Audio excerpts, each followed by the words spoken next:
Добро вечер. Недела 22 часот, време за емисија во Центар на YouTube. Јас сум Васко Ефто, почитувани гледачи, а вие сте на вистинското место. Зошто? Бидејќи во наредните 1 час и 30, 1 час и 40 минути и вие и јас имаме право да знаеме вистината. Прва емисија во мај, претходното интервју со Зоран Ефремов, за една недела е гледал на некаде околу 110.000 пати или 110.000 прегледи, според сегашните трендови ќе стигне некаде 150-160.000 прегледи. На почетокот на ова емисија да ви честитам 1 мај, според мен еден од 2-3 најзначајни празници во Република Македонија, иако има некакви корени од комунизмот, Ден на трудот, 2 мај секоја сме го чествувале или сме го славеле како почеток на туристичката сезона, иако нешто му замерам на Никола Груевски, тоа е 2 мај, тоа е 2 јануари, односно некоја традиција која немаше потреба да ја менува. Може да се менува, може да има новинитети, може да има нови празници, што е нормално, секоја политичка гарнитура си има некои своји програмски определби, своји празници, своји чествувања, своји погледи на светот и на историјата, меѓутоа нешто што беше традиција и што беше добра и успешна традиција немаше потреба да се менува. Минатата недела, 4 дена, бевме на турнеја на просторот на екс-Југославија. Во 4 дена некаде 2000-2200 километри поминавме, снимивме 6 интервјуа. Всушност, можевме да сватиме каков е односот кога сте членка на Европска унија и кога не сте држава која е членка на Европската унија. На границата со Хрватска чекавме некаде околу 5 часа. Тргнавме во средата стигнавме во Белград, 2 интервјуа во Белград, четвртокот тргнавме за Загреб, за Хрватска, па едно интервју во четвртокот, едно интервју во петокот снимевме во Загреб, се вративме во Сарајево, Босна и Херцеговина, едно интервју во Високо, па само што се одморивме малку, се напивме кафе, снимевме ново интервју во Добој, во неделата се вративме во Република Македонија. И сега имаме сладки маки, 6 интервјуа, ако ги распоредиме, тоа ќе биде некаде до првата половина на јуни, нормално, ќе има и домашни интервјуа, актуелни теми, така натаму, бидејќи сега емисиите во Центар траат некаде повеќе од 1 час и 30 минути, некои повеќе од 2 часа, има 2 или 3 интервјуа или емисија кои трае повеќе од 3 часа, сега е актуелен Рубен Земон, ние го имаме снимано некаде пред 10 години. Прв пат го промовиравме во наводници како фараон на македонската политичка сцена, ќе се обидиме, ќе видиме дали ќе прифати интервју.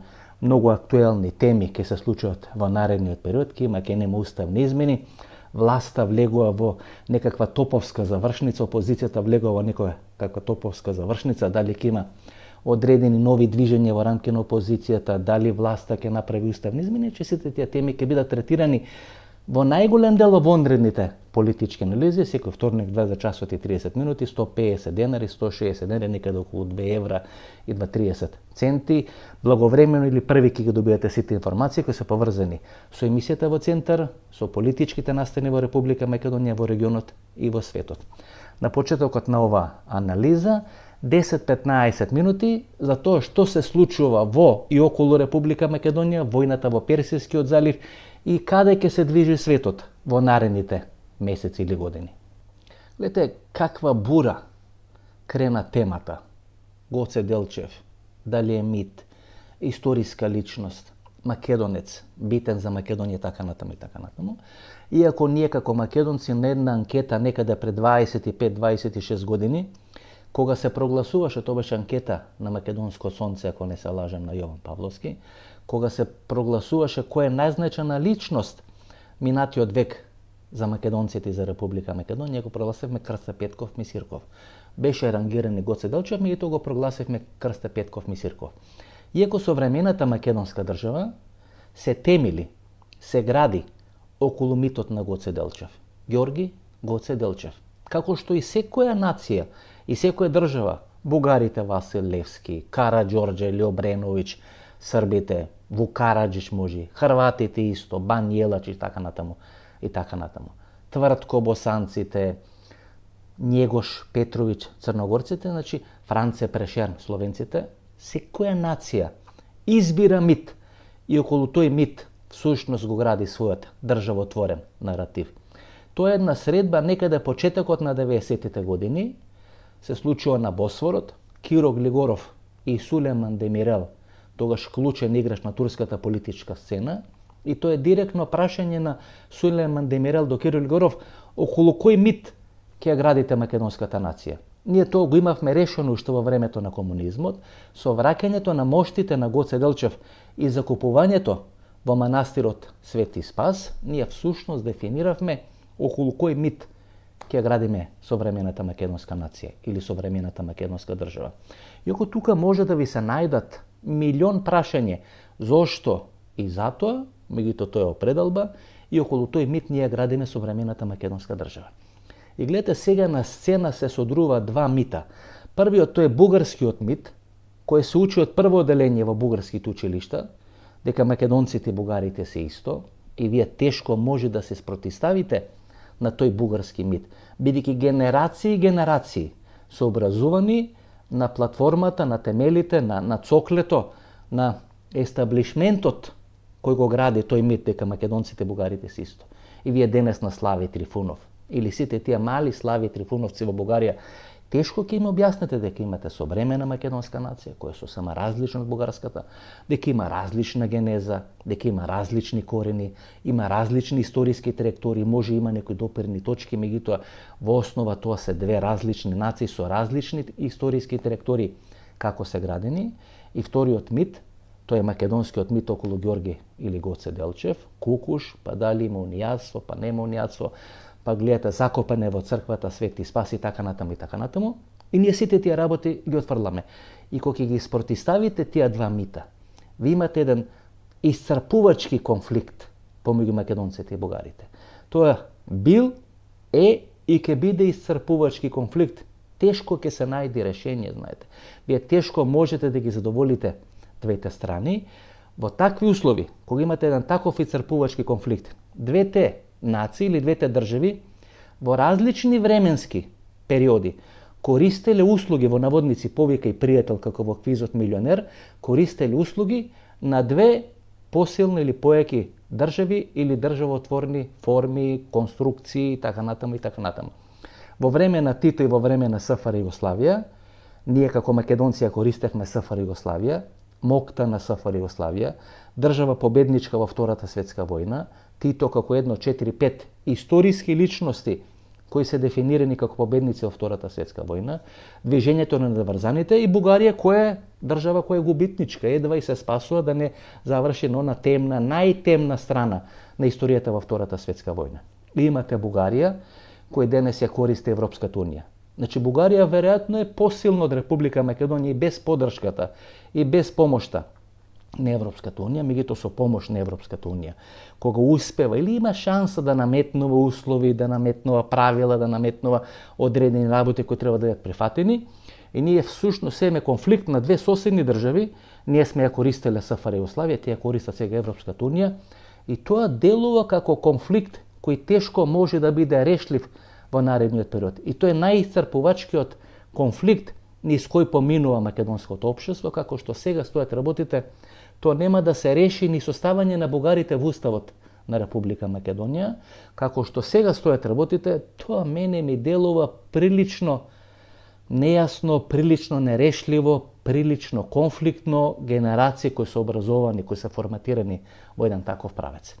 Ние имаме два обиди како нација, како држава, да ги прескокнеме тие јалови, траљави, исцрпувачки дебати и дискусии со бугарите, исти народ, не исти народ, чиви се Самуил, чили се Климент Охридски, Кирил и Методи и така натаму и така натаму, тие прогласуваат празници, па менуваат празници, па се бунат Чешка, Словачка, останатите словенски народи и држави.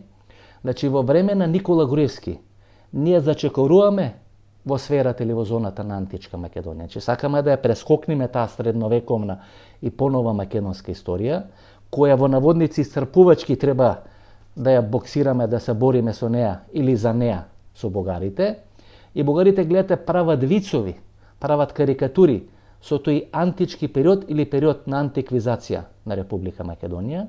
И во времето на комунизмот ние го баштинеме Јосип Брз Тито, не за да кажеме дека Јосип Брз Тито бил македонец, туку дека македонското прашање е најдобро реализирано или најуспешно во еден временски контекст во мандат на Јосип Брз Тито.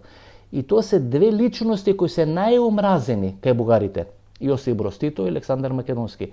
Зошто? Бидејќи со нивна помош ние сме сакале да излеземе од тие центрифугални и центрипетални сили на јалово, понижувачко дебатирање или општење со бугарите. И кога така ќе поставите работите, тогаш е многу неизвесен патот на Република Македонија кон Европската унија, освен во некаков историски контекст. Тоа го кажам, овие вонредни политички анализи, тешко вие ќе може да ја протните Албанија, бидејќи со Албанија се нарушува балансот тука на Балканскиот полуостров. Баланс кој не се направил или кој не бил форматиран ниту со првата, ниту со втората Балканска војна, ниту со првата, ниту со втората светска војна. Зошто? Бидејќи балансот би бил направен со решавање на источното прашање. Источното прашање е всушност македонското прашање, бидејќи тоа не е интегрално решено, секојаш ќе биде отворено или ќе биде подгревано како оган, како некаков, не знам, логорски оган. Источното прашање тука. Во такви услови, кога вие го немате интегрално решено македонското прашање, имате оставено простор за разни жарења, за разни, не знам, ранички, за разни огнови кои ви се формира тука на Балканскиот полуостров. И ако сега гледате како е нарушен тој баланс со приемот пред 20 години, преку ред, со неисполнување на услови на Бугарија во НАТО и во Европската унија, и врз база на тоа прием, на таквиот прием во ЕУ и во НАТО на Бугарија, иако не ги исполнила условите, ви имате дупло голо. Ја примате Бугарија да биде членка на ЕУ и на НАТО, за да го спречите руското влијание, и таму имате едно катапултирано, едно засилено, едно огромно руско влијание и денес, без разлика што е примена во НАТО и Европската унија, но нарушен е балансот. Бугарија сега може да постави услови за Македонија, може да постави за Србија. Замислете Албанија тоа да се случи, да влезе пред Србија и пред Република Македонија во Европската унија. Мислам дека Брисел во моментот калкулира, знаете, пред една или пред 2 години ја појавија Грција, која имаше ставено вето за приемот или почетокот на Албанија на преговорите со Европската унија. Сега има 9 држави, може да се појат 15, се дека не се донесе политичка оценка дали приемот на Албанија ќе делува позитивно или ќе делува негативно, за ќе наруши етно баланс или балансот на овие држави тука на Балканскиот полуостров. Сума сумаром, легуваме во еден многу чуден период, кој може преку ног да станеме членка на Европската унија, а тоа може и да трае 5 или 10 години. Имате војна во Персискиот залив. Всушност 2 мандати на Доналд Трамп. Едниот, кој завршува некаде со таа голема хаварија, епидемија, корона криза, карантини, затварање дома и така натаму. И вториот мандат, кој почнува со кризата или војната во Персискиот залив, двата мандати поделени со 4 годишен мандат на Џо Бајден. И во двата мандати на Доналд Трамп, корона и војна во Персиски залив, ние влегуваме во еден процес на редефинирање, на реинсталирање или на преинсталирање на односите на светската политичка сцена. Дали светот од една суперсила или униполарен свет ќе заврши двополарен свет, биполарен свет, мултиполарен свет и така натаму и така натаму. Американците како да се откажуваат од својата супремација во мандат на Доналд Трамп, како да се подготвуваат за времето кое следи, за некакво делење на таа доминација со Руската Федерација, со Народна Република Кина, а јас би рекол со државата Индија, 1,4 милиарди, 1,5 милиарди, без малку да не постои компанија од топ 5, топ 10 компании во светот каде што индиец не е дел на најтесното раководство, така што светот се движи во некаков мултиполарен правец. Ќе видиме како тоа ќе делува и како тоа ќе биде изведено. Ние како жители на поранешна СФР Југославија сме склони да сакаме да функционираме во биполарен, мултиполарен свет. Сме биле дел на Југославија, која била една од двете три клучни држави во движењето на наврзаните. Еден процес кој започнува со колониализмот после Втората светска војна, кога Велика Британија всушност ја губи својата доминација, и тоа е запечатено со Суетската криза 1956-1957 година, кога Франција, Велика Британија и Израел тогаш влегуваат во конфликт со Египет, а Соединетите американски држави никогаш не се имаат откажано од Египет како свој стратешки сојузник на Блискиот Исток, и тоа значи почетокот на крајот на големата британска империја или империја каде што сонцето никош не заоѓа. И сега имате криза во Персискиот залив. Во таа криза во Персискиот залив, кој има две полувремења, ова година, минатата година, почнува некаде на 7 октомври 2023 година, и тоа што се случува во Газа, повеќе од 1100 жртви. И одеднаш во еден процес од неколку години Израел успева да ги уништи или да ги неутрализира сите прокси инсталации на Иран на Блискиот Исток. Хамас, Хезболах, делумно Хутите, Иран и иранското влијание, односно Ирак и иранското влијание тамо преку исламската или иранската револуционерна гарда, паѓа режимот на Асад во Сирија и сега имате конфликт кој го водат Персија или Иран и Соединетите Американски држави. И сега имате во наводници двојна победа на Израел.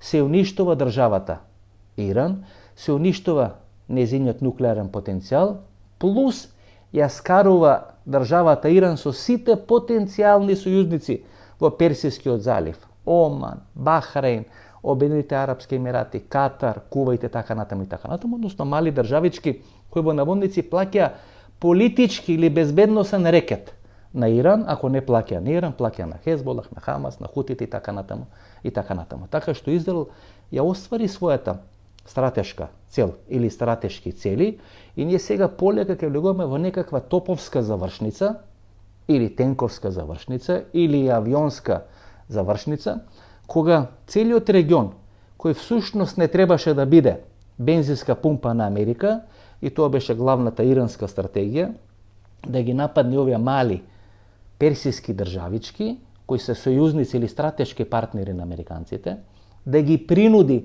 да извршат притисок врз американците и така вршејќи притисок врз американците да ги натерат американците да се откажат од војна во Персискиот залив, на крај секе се сведи да биде дестабилизирана државата Иран, нешто слично на Милошевиќ, што се случи со НАТО бомбардирањето 1999 година, па финалето 2000 година, со тие настани 5 октомври, падот на Милошевиќ, Коштуница, Џинџиш, Дос и така натаму и така натаму. Дали ќе случи во Иран ќе видиме, бидејќи тамо Русија и Кина веројатно многу поинтензивно ќе интервенира, дали политички, дали финансиски. Мислам дека нема да може да се репризира некоја Венецуела сценарио кога на почетокот на годината американските специјални сили доаѓаат, во 2 часа го зимат Мадуро, го блакат во тенерки, го носат во Њујорк на судење, дрога, деа и така натаму и така натаму. Сума сумарум, војната во Персискиот залив ќе послужи за редефинирање на односите во тој дел на светот. Знаете што е клучно? Клучно е што кои ги слушате овие проруски или прокинески трабанти, тие почнуваат и ја завршуваат секоја анализа со тезата дека сите војни во светот, вклучително или најмногу на Блискиот Исток, се водат околу нафтата или се водат поради нафтата. И да, имат право. Но како владае режимот во Иран? Со помош на нафтата. Како владае Путин? Па со помош на нафтата. Како владееше Чавес или Мадуро? Па со помош на нафтата. Знаете, и кога вие ги слушате едните или ги слушате другите, едните владеат или воведот авторитарни режими на бранот на нафтата, или одредени феудални режими како Саудиска Арабија успеват во рок од некаде 4 или 5 години да се трансформираат, да платат, да го сменат својот имидж. Фудбал, Роналдо, спектакли во формула, спектакли во бокс, најразлични спектакли за да може да го сменат својот имидж и тие владеат со помош на нафтата. Овие во наводници демократиите, како Соединетите Американски држави, прават војни или Израел прават војни заради нафтата. Само Русија не зависи од нафтата. Само Иран не зависи од нафтата или Венецуела не зависи од нафтата. Всушност сите зависат од нафтата. Само е проблемот која приказна вие ќе слушате. Бидејќи ние сме оспособени сами да размислуваме, ние ќе ги слушаме 2, 3, 4 приказни и врз база на така презентираните приказни ние ќе издекуваме или ќе носиме одредени заклучоци кои се во интерес на Република Македонија и кои се во интерес на нас самите кои живееме тука во Република Македонија, колку може подобро и повеќе и поуспешно да ја дефинираме нова иднина на Македонија, за да не останеме слепо црево тука на Балканскиот полуостров.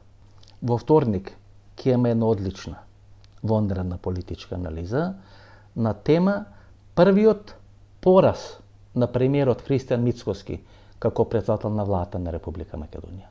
Вечерва ќе ви презентираме едно од тие 6 интервјуа, плюс тоа останатите 5 интервјуа бидејќи треба да бидат објавени тамо некаде до средината на јуни.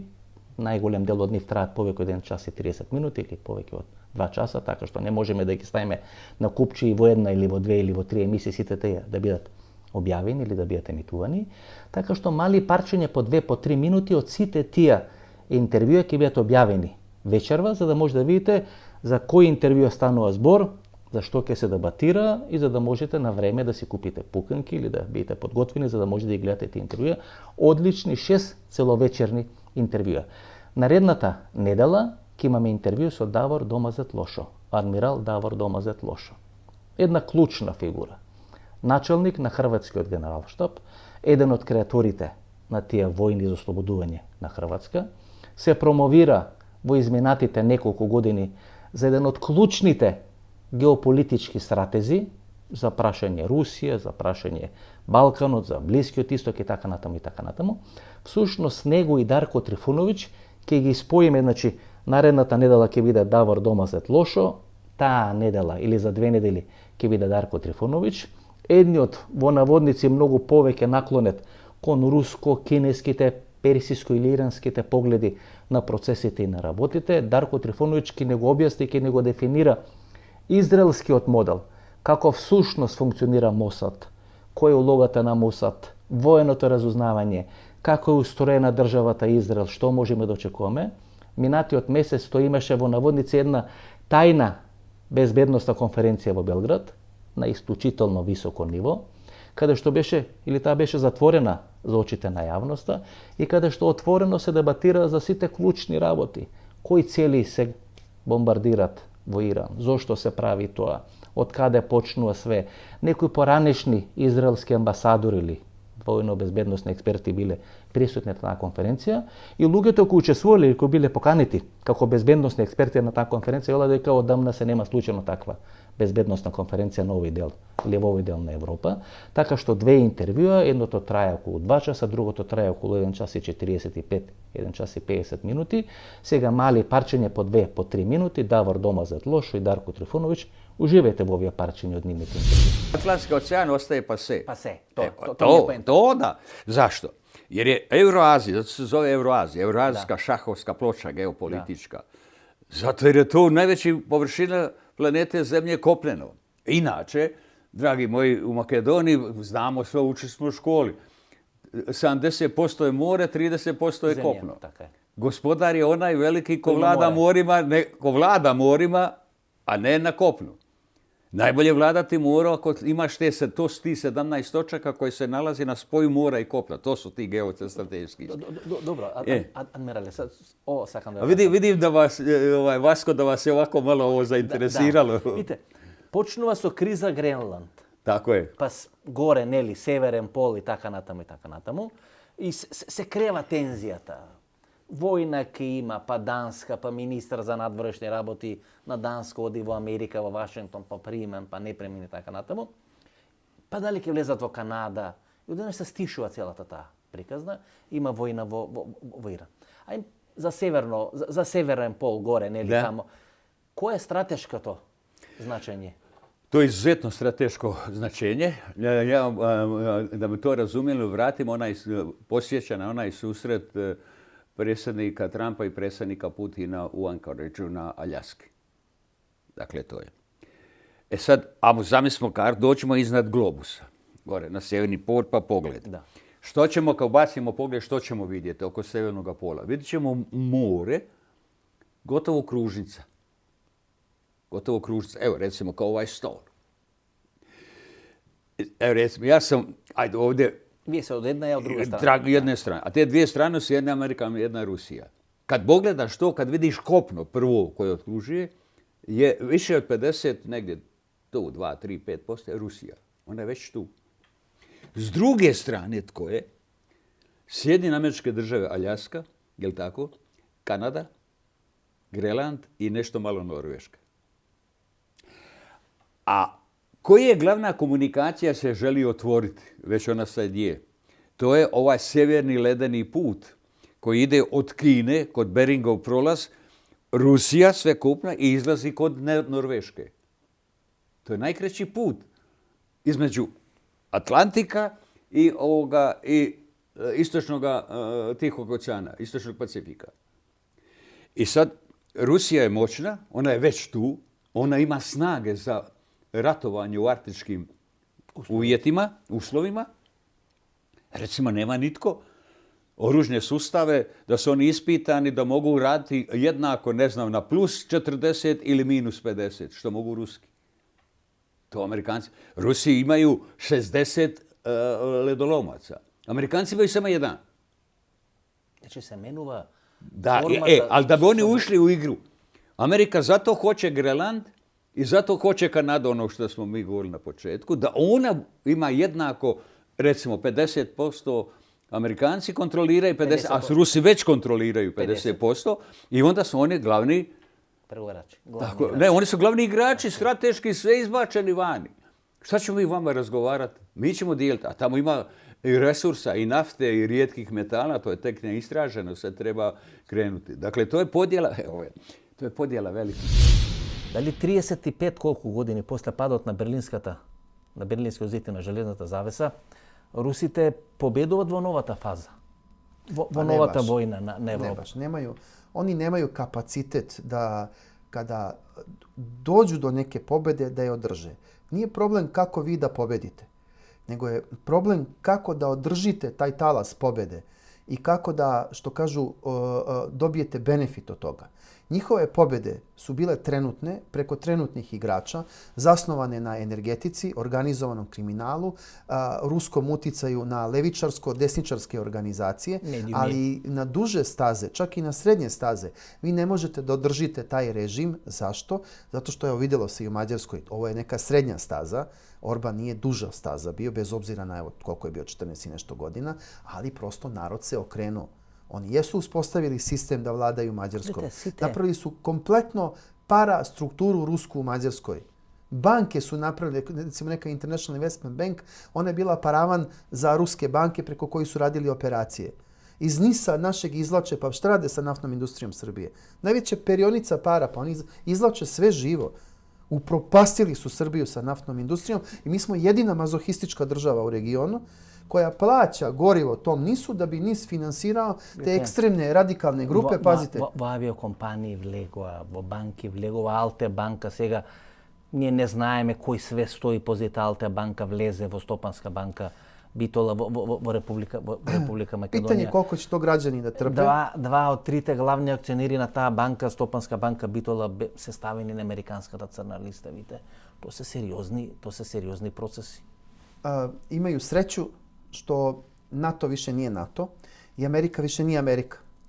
Jer sa dolaskom Donalda Trumpa NATO gubi na značaju, a Amerika gubi interes za ove prostore. To opet može se promeni. U demokratskim državama politika može da se menja sa novom vlašću. U diktaturama politika ostaje ista. Гледате, интересна работа. Проруските структури беа за Доналд Трамп и бидејќи им беше срамота да рече дека се за Руси, за Путин и така натаму, сите беа од прв до последен симпатизери на Доналд Трамп. Да речеме Иран не го доживуваше Доналд Трамп како пријател, како сојузник. Дури Иран не работеше за победа на Доналд Трамп на изборите. To su druge okolnosti. Zato ве прашувам. Zašto? Zato što za Izrael nije uopšte bitno da li je neko republikanac ili je neko demokrat u Americi. Amerika će uvek biti za Izrael jer je to religijska stvar. Amerika, vlast, kongresmeni u Americi su judeo-protestanti. Prosto jednostavno. Zato i Trump ima i okršaj sa papom. Jer jedan katolik koji je bio predsjednik Amerike i nije slavno završio. Je li tako? Znamo kako je završio. To je Kennedy. Tako je. Međutim, za protestante postojanje države Izrael je religijska stvar. Ugrožavanje... Zašto ги нарекувате јудо-протестанти? Zato što oni smatraju Izrael kao dom jevrejskog naroda koji čuva najveće svetinje u hrišćanstvu. I imate protestantske sveštenike koji 1/10 svojih prihoda godišnje daju, oni se čak imaju svoju organizaciju, zovu se International Christian Embassy of Jerusalem. Okupljeni su oko toga i jednostavno oni neće dozvoliti nikakvu štetu državi Izrael i to se vidi. Da li je Trump, da li je Biden, da li je bilo ko. Dobro, gospodine Трифунович, Иран е присутен во овој регион? Например, Иран? Да. U ovaj region? Да. Ние, например, го имаме судењето на Али Изетбеговиќ. Iran? Hoćete o njemu da pričam? Да, сакам да... Ja sam direktno radio na njihovoj službi u Bosni. Oni su 90. godine već poslali 20 instruktora da formiraju muslimanske odbrambene snage MOS. Ti instruktori su došli direktno iz Vevak, pazdarani iz revolucionarne garde, i tim pazdaranima i njihovim operativcima komandovao je general Sulejmani, koji je također bio u Bosni i boravio u Bosni. Oni su... Koji zagina na aerodromu vo Bagdad. Tako je, na svu sreću taj zlikovac je ubijen tamo. Zašto kažem zlikovac? Zato što Iran je lomio i rušio bivšu Jugoslaviju. Iran je naoružao bosanske muslimane preko Zagreba, u tome je učestvovala i Amerika. To su transporti koji su dolazili na oružanja. Iran je poslao te instruktore odmah, njih 20, koji su kasnije radili na formiranju AIDA ili muslimanske tajne službe. Iran je taj koji je organizovao tajne terorističke kampove po Bosni. Iran je taj koji je doveo 4000 pripadnika revolucionarne garde. Iran je taj koji je dovodio pripadnike Hamasa i Hezbolaha u Bosnu, koji su počinili masovne zločine nad nemuslimanskim stanovništvom. Iran je taj koji je 96. godine nakon Dejtonskog mirovnog sporazuma organizovao terorističke kampove u kojima su pronađene dečije igračke punjene eksplozivom. I to je radio moj kolega Rohan Gunaratna iz Singapura. To je bio veliki skandal. I Iran je taj koji je pokupio elitu bosanskih muslimana od Hasana Čengića i mnogih drugih. Prema tome, Iranu su krvave ruke na ovim prostorima da ne mogu biti krvavije. Трети или вечерве Давор Штерн, 10. мај Давор Домазет Лошо, 17. мај Дарко Трифоновиќ и 24. мај, кога го славиме денот на браќата Кирил и Методи, според мене најдоброто интервју, Джевад Галијашевиќ. Исклучителен, воедно безбедносен експерт.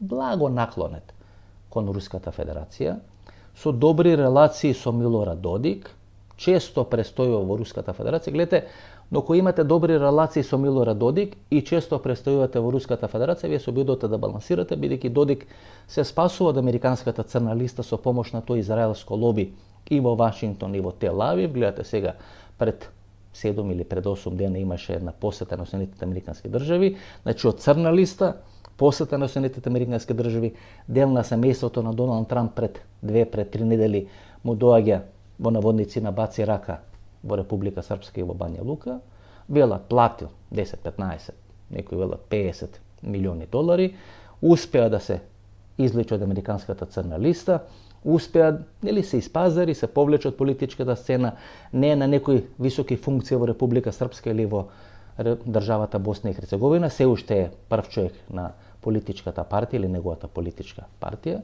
Джевад Галијашевиќ, значи се вратиме на Джевад Галијашевиќ, веројатно на најдобар начин ги дефинира, ги објаснува разлики сунити шиити, персиска политика, Блиски исток, улогата на Турција. Гледате, за прв пат тој го отвара прашањето на која страна во војната во Иран се јавува Реджеп Тајип Ердоган, или како вели Джевад Галијашевиќ, под жито или под маса.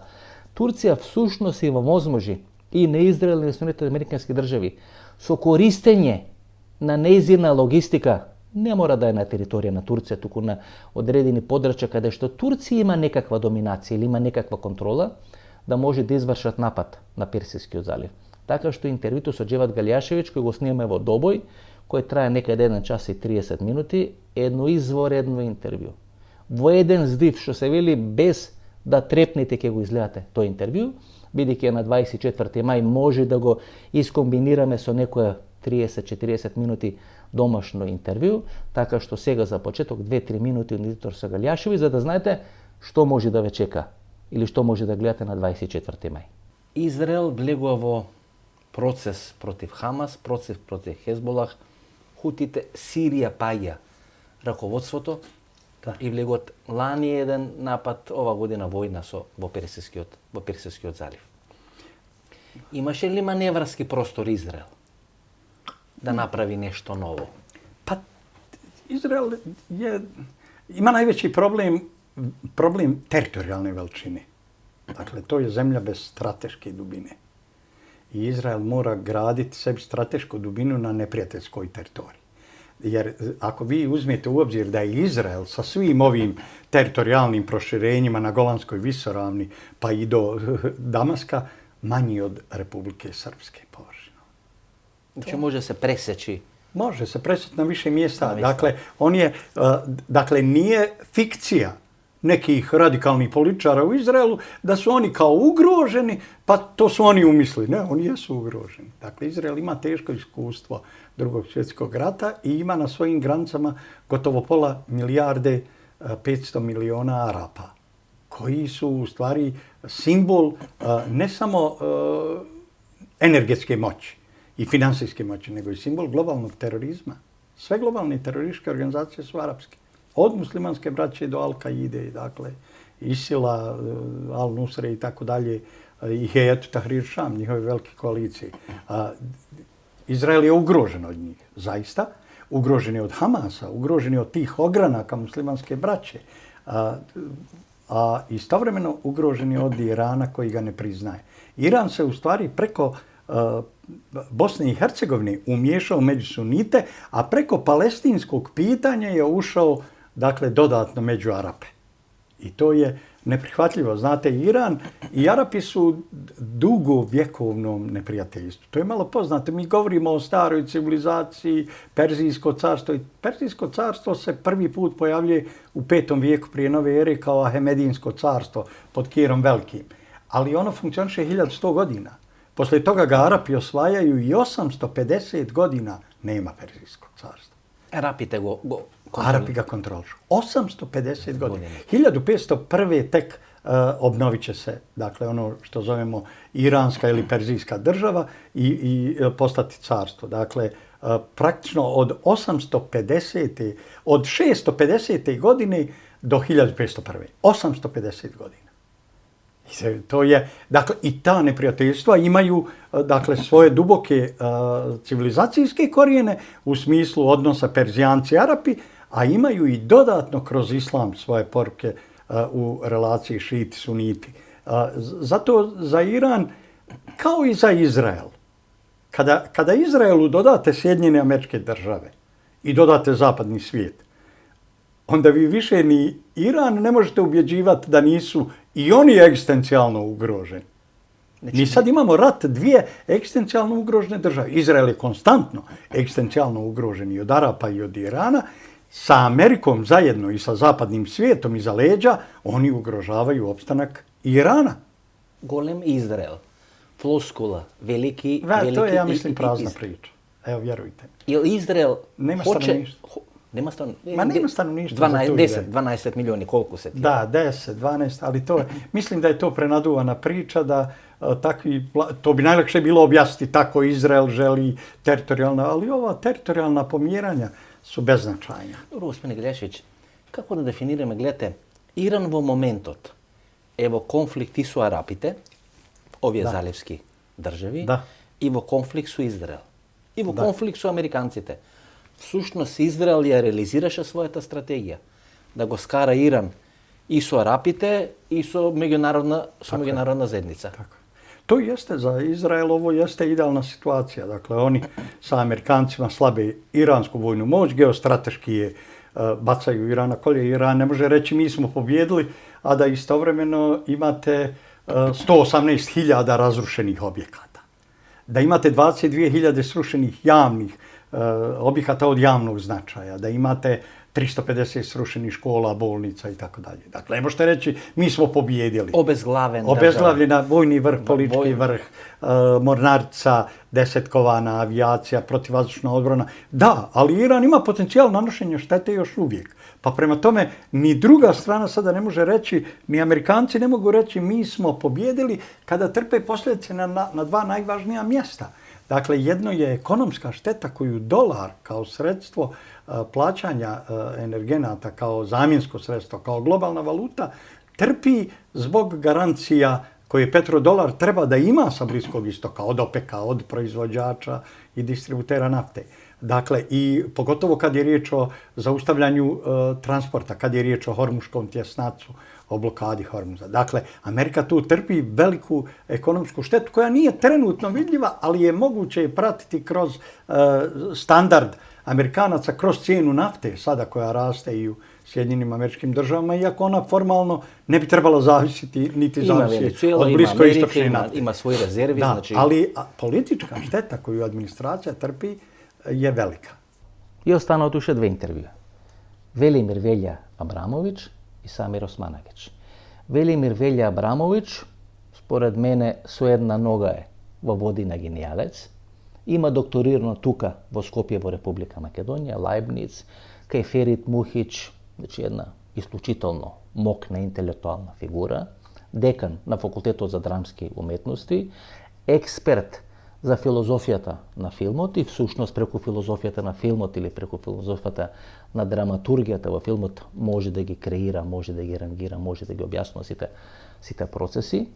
Едно исклучително добро интервју, јас уживам. Значи, ако можам, веројатно 5-6 интервјуа годишно би снимал со Велја Абрамовиќ, до пред една или пред 2 години, кога даваше селективно интервјуа, секој интервју со Велимир Абрамовиќ одеше над 120.000 прегледи. Сега, бидејќи се појавува, што се вели од фрижидер уште не е излезен, почнува да се намалува малце гледаноста поради алгоритам и така натаму, но тоа го занемарувам бидејќи сакам барем еднаш во сезоната или еднаш на 1,5 година, на 1,5 сезона, да има интервју со Велимир Абрамовиќ, за да можеме да ги објасниме процесите. Всушност, во Персискиот залив, според мене се случува судир на титани или судир на цивилизации. Ние влегуваме во еден процес на промена на цивилизациите на светската политичка сцена или на светското рамниште. Како тоа ќе изгледа? Ајде погледнете го интервјуто со Велимир Абрамовиќ. Вечера ќе пуштиме 1 или 2 минути за да може да дефинирате или да ви биде јасно што може да ве чека тамо некаде на крајот на мај. И вториот е Самир Османагич. Некаде во времето на короната се обидов да снимаме интервју со него, не успеавме да договориме термин, отидовме во високо, 30-40 км далечено од Сарајево, каде што е седиштето на Босанските пирамиди, едно екстремно добро интервју. Интервју кој ќе ве остави да го изгледате без див, погледнете 2 до 3 минути пред да дојдеме да го најме гостинот на вечерта или вечерашното интервју во трајно 1 час и 5 минути, интервју кој всушност секојаш биле на сите турнеи кои сум ги правил. Тоа било едно од најдобрите или убедливо најдобро интервју секојаш кој сум одел во Загреб. А тоа е интервјуто со Давор Штерн. Давор Штерн, кој бил генерален директор на ИНА, тоа го објаснуваме во првите 1 или 2 минути од интервјуто со господинот Штерн, па работел во Русија, па работел во Казахстан, нафтен експерт. Гледате, сите овие работи кои ве интересираат, керозин, нафта, ќе има, нема да има. Стратегија на Иран, стратегија на Русија, стратегија на Израел. Има живеено неколку години во Израел, што ќе рече од лице место црпнуваме човек, што би рекол Зоран Заев, за да може да ви ги презентира сите тие информации кои се најклучни во овој временски период. Значи, мали парчење интервју Велја Абрамовиќ, Самир Османагич и после тоа целовечерно интервју со Давор Штерн. Уживајте, останете со нас, нема да зажалите. Обично се вели дека на тие избори во Америка, кога победува Трамп, па еден неуспешен атентат, па втор неуспешен атентат и така натаму. И ако не беа тие два неуспешни атентати, веројатно тешко ќе можеше Трамп да победи. Ке си победеше Џо Бајден, водеше на анкетите, немаше се направи промената со Камела Харис и ке имаше на сосема поинаква слика и разврска во светот. И многумина сметаат дека конфликтот на британската служба МИ-6 и на израелската Мосад или одредени реслови на Мосад всушност ги определели изборите во Соединетите американски држави. Но како, ту сад има цела, то морамо сад анализу да направимо, у ствари, која е структура уопште америчке државе, па и светске државе, али пре свега америчке. Тоа е најдублја држава, тоа е војна езотерија. То су људи у војсци кои командују војском овом у униформама и она е америчко-руског састава, још од Хелене Блаватске и нjenога мужа, кој е био амерички министар одбране, пуковник Олкот. Значи, Хелена Блаватска, књегиња руска и пуковник Олкот, касније генерал, тоа е био почетак те руско-америчке дубоке сарадње и тоа е та најдублја држава, jer je војска у свакој држави изнад закона. Војска е, сила е закон. Po prirodi, mislim, u fizici, u fizičkom svetu. I sad, onda ide dublja država. Dublja država, to su religije i službe. Pa onda tek ide duboka država, to su finansijeri, to su Rothschildi, onda JP Morgan, Solomon Brothers ili šta ja znam. I onda na kraju ide plitka država, to su političari, recimo Trump, to je najplića država, to je plitka država. On nije u stvari uopšte I koji odlučuje, da rečime, kako? Možemo li da pretpostavimo, ako ne možemo da dokumentaristika nekoga napravimo ili da go dokumentiramo, barem da go filmuvamo, kako to odi, da rečime? Pa evo recimo ako na primjer, analiziramo izbor Donalda Trumpa, tu je ko njemu dao veliku podršku? Elon Musk. Da.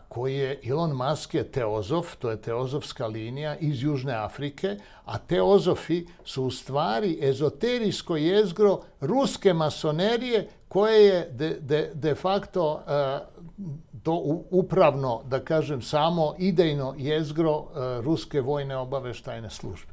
To je, jer drugo je KGB. KGB to su starijeci, to je crkva. Dobro. To je druga hijerarhija. Vi ako ste... Samo da kažem, i sad šta? Po čemu se to vidi? Pre nego što je počeo rat sa Iranom, Elon Musk je navodno se posvađao sa Trumpom i Rusi su ga povukli.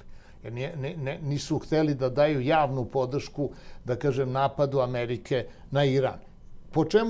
Po čemu se vidjelo da je on ruski? Pa bilo očigledno kad je rođeni otac Ilona Maska bio pored Lavrova drugi dan nakon što je on otišao iz Bele kuće. To je sve ono što se vidi. Ali ono što se ne vidi, to je ta tajna ezoterija koja je međutim svetski povezana, nije samo američko-ruska, nego pre svega azijska. Tu su i Indusi, tu su Kinezi, tu su Tibetanci, tu su države Srednje Azije, Uzbekistan, na primjer, gde su derviši, i tu je Sufi islam. Sufi islam koji komanduje ovom islamskom milijardom u stvari. Karl Malden, ne John Malković, ili da se Karl Malden. Da, to ima sredba so Josip Broz Tito, ko to je posjetio Hollywood. I dobro, kovije bi možele ova ezoterija koja je na vrvot, koji bi je glumel tada, rečime? Ko bi glumio, recimo, to neko ezoteriju? Evo, recimo, kad bi mogli neki casting da napravite. Pa znaš kako, to je stvarno dobro pitanje, ali Anthony Hopkins bi bio jedan od dobrih. Znači, Tako, jaka ličnost mora biti. Znači, Anthony Hopkins. Jaka ličnost. Dobar dan, Semir Osmanagić, kako ste? Dobar dan, dobrodošli u distrikt Bosanskih piramida. Ja sam odlično. A znaš zašto sam odlično? Pa ne znam. Jer sam najsretniji čovjek na svijetu. Vi? Bravo. Ovo mi je prvo intervju so faraoneve. Imam prilike so faraon koji ima bosanski piramidi, koji dodeka je živ ima bosanski, znači, piramidi, neko je odi na onoj svijet. Znači, prvo intervju so faraon Semir Osmanagić. Pa, da malo ispravimo. Piramide nisu gradili faraoni, nisu gradile hiljade robova, tako da baš ja i nisam faraon. Ja sam jednostavno provodnik, konduktor. Dakle, provodnik informacija iz daleke prošlosti u sadašnjost. I dobro, si to nije filmovi, Ramzes, pa ne znam, si to nije egipatski golemi faraoni, taka crnomanjesti, ili pa zakopani tamo, pa pravat piramidi da bidat neli kako svetilnici na nivnata mokna, nivnata sila, što su si te tije prikazni? Nas u školama, u obrazovnom sistemu i mediji programiraju da su piramide grobnice faraona. Ja sam obišao ne 118 piramida, kako to nenaučna Wikipedija tvrdi da je broj piramida u Egiptu. Ja sam obišao i istraživao 150 piramida u Egiptu. Niti jedna nema mumiju. Gdje su faraoni sahranjivani? U dolini kraljeva, Valley of Kings, 600 km južnije od platoa Gize, Teba, Memfis, Abydos, Tandera, Luxor, Karnak. Ne u piramidama. Piramide su građene znatno ranije od razvijenije civilizacije. Dobro, imate li logičan odgovor zašto na nekoj mjestu ima piramidi? Na nekoj nema, ima Egipet. Jaz ne sam slušnal deka Voiran ili Voirak ili ne znam na nekoj druge mjesta. Ima Meksiko, ima Peru, ne znam, ima Kina i tako. Zašto na nekoj mjesta ima, je praveno, Bosna ima, a na druge mjesta ne je praveno? Piramide su građene na svih 6 kontinenata. Istraživao sam piramide u centralnoj kineskoj provinciji Shanxi. 250 piramida, 20 velikih, najstarijih, od granita i ploča pješčara. 12.800 godina. I onda piramide prije 2300 godina građene od cigle od blata, inferiorne. Najstarije su najveće, superiorne, energetske mašine. One koje su došle kasnije su blijede replike. Piramide u Indoneziji. Imamo piramidu na zapadu Jave, zove se Gunung Padang, 27.000 godina stara. Kohker piramida u Kambođi, piramide na Mauriciusu, 104 piramide na Kanarima, 224 u Sjevernom Sudanu, Nubijske piramide. Imamo piramide u Peru, 300 piramida, sve sam ih obišao. Bolivija, Kohker piramida, Pumapumku. Moja doktorska disertacija o piramidama Maja. Meksiko, Guatemala, Honduras, Salvador, Belize, više od 100.000 piramida. Na tlu Amerike, Cahokia piramide u državi Illinois. U Europi 3 Palencia piramide, 43 Sicilija, 1 Sardinija. U Bosni 6 piramida, u Grčkoj 16. Svijet prošlosti je bio svijet piramida, a zašto su građene? One najstarije su bile energetske mašine, one koje su došle kasnije su samo replike. I sad dolazimo do ključnog pitanja zašto su ih gradili. Dakle, Kaj dojme do toga? Ajmo. Nekoj si impozantni, da rečeme, nekoj piramide si impozantni. Ali to ostava vpečatok, deka ne može čovek pred 25 ili pred 30 godina da gi gradi. Tije ogromni kamenje, pa kako gi ima staveno jedan na drugi tako. No i to, neli, legovme v jedna hollywoodska faza, pa to se von zemljeni, pa dojedeni se tuka, pa teorije na zagovori, tako natamo. Deka to čovečka raka ili deka čovečko je tu pred 30 veka, to ne može da go pravi. I jedno od, ajde da rečem, jedno od причините да веруваме дека имамо земјини беше прашањето на пирамидите. Najveće piramide, recimo u Egiptu, u Keopsovoj najveći blok je 80 tona, u Kefrenovoj 220 tona. Taj blok su obradili u Asuanu, koji je 869 km daleko od platoa Gize. Ko je obrađivao granit? Granit mi danas obrađujemo sa dijamantskim alatima, a egiptolozi tvrde da su u drevnom Egiptu imali samo primitivne, mekane alate od bakra. Ne može mekani bakarni alat da obradi superiorni granit. Vi morate imati tehnologiju. Ne mogu primitivni robovi sa konopcima da vuku 200 tona, 869 km. Vi morate imati tehnologiju transporta. Ne mogu robovi da podižu blokove sa konopcima na velike visine.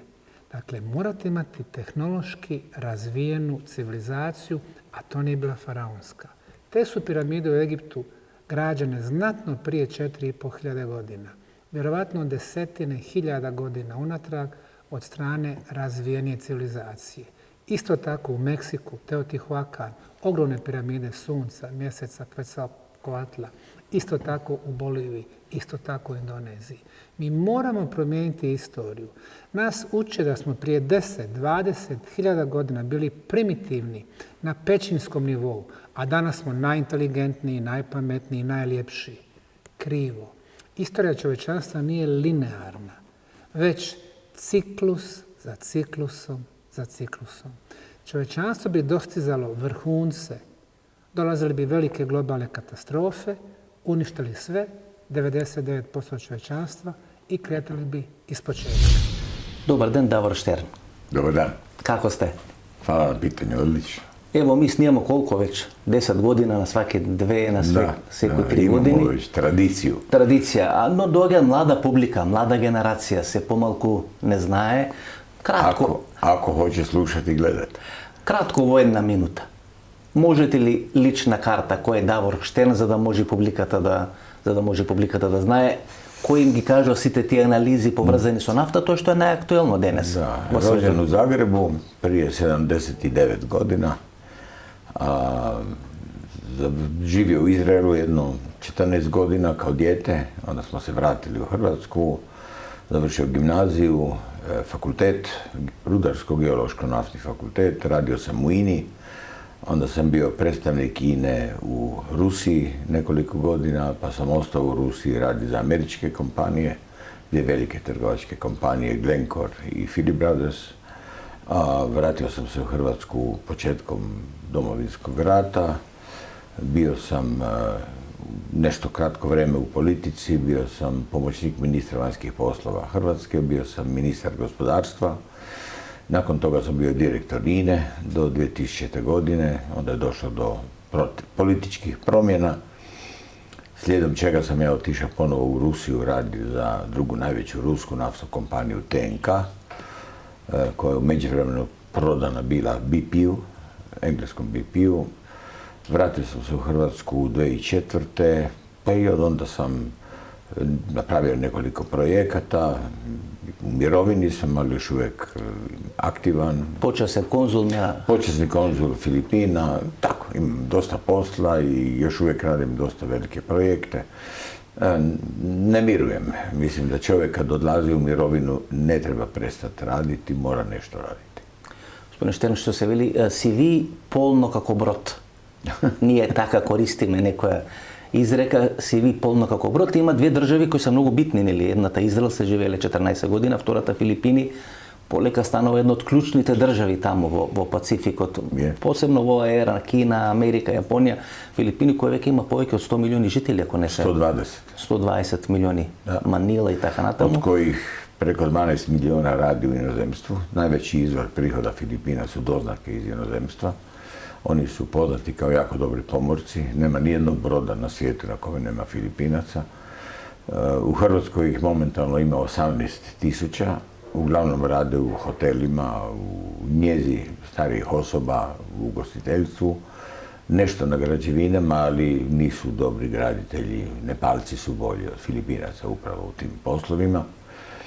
I tako, imam oko toga puno posla, međutim sad sam tražio i dobit ćemo jedan poseban ured za servis Filipincima kako u Hrvatskoj, jer svaki od njih ima, svaki dan se pojavi neko sa nekim problemom, nekom se rodi dijete, neko se ženi, neko se rastaje, nema миграции, помино. И преку тие луѓе ние всушност гледаме колку не функционираат границите, колку не функционира полицијата, колку е тоа порозно. Da, je dosta je teško, ali oni imaju dvostruki problem. Njih Filipini ne puštaju. Filipinac, ako nema ugovor za posao, ne može dobiti izlaznu vizu. Tako da on ima jedan problem sa svoje strane, jer u tim drugim zemljama hoćete, otišli ste, radite negdje, ne vode brigu o vama. Filipini jako paze na to da znaju točno gdje je koji čovjek, kakvim uvjetima, oni propisuju uvjete za stanovanje, za prehranu i tako. Vode veliku brigu o tim svojim radnicima, kad im je to najvažnija grana. Ние како жители на поранешна Југославија со носталгија кон Филипини, Манила 1978 година. Југославија светски шампион стана во кошарка, веројатно најдобра генерација, златна генерација во историјата на Југославија. Јас да го трнам шишето, ова не е кожувчанка, ние пиеме убава вода јамница тука во Хрватска, така што ќе отрниме тоа да не правиме некоја реклама. Да не правиме реклама. 14 години сте живееле во Израел. Да. Ги разбирате, ги знаете, ги познавате евреите. Da, kako ne. Išao sam u školu. Cijelu osnovnu školu sam prošao u Izraelu. Како може да ги дефинирате? Знаете, ние тешко од Европа можеме тамо да направиме некоја анализа, некој психолошки профил. Една нација 10-12 милиони 10. Во војна со сите, безмалку со сите соседи. Еден војнички менталитет, сите тренираат. У дијелу становништва. Во дел на населението. Да. Еден религиозен елемент и така натаму. Сега војна, да, навистина не помага Америка, но тие ги примаат гранатите. Војна со Иран и така натаму. Сериозна држава. Je seriozna država, međutim ona je pod stalnom ugrozom. Ona je stalno u opasnosti da nestane. Dok god u Iranu je na vlasti ekipa ovih koji sada vladaju Iranom, šiiti, koji imaju u svom ustavu doktrinu zadatak da unište Izrael, po njima piše u ustavu. Izraela ne smije biti, onda je Izrael u stalnoj opasnosti. I to Iran nije do sada, evo do ovog zadnjih rata, nije imao direktan kontakt vojni sa Izraelom, ali imao svoje proksi policije, jedna u Libanonu, Hezbollah, druga u Gazi, to je Hamas, a bio je prije i Al-Fatah, bili su muslimanska braća. Uglavnom, Izrael je jedna država koja je stvorena nakon holokausta, 1948. godine je stvoren Izrael u svojim granicama koje su bile međunarodno priznato, međutim su ga odmah napale susjedne arapske zemlje, oni su pobjedili u tom oslobodilačkom ratu, stvarno borili su se za sebe, za svoj život, ali i dalje su u okruženju ne toliko prijateljskih arapskih zemalja, muslimanskih zemalja, 270 milijuna ljudi živi oko države koja je 10 milijuna i koji žele njezino uništenje. Ima jedan profesor Sadikario i to je veli, ako gledame horizontalno, Evrejite se množinstvo v odnos na Arapite v Izrael. Nisu više. Ne se poveke. Nisu više, zato jer Izrael sa prisvajanjem Golana, i Golana i zapadne obale je preuzeo i arapsko stanovništvo pod sebe.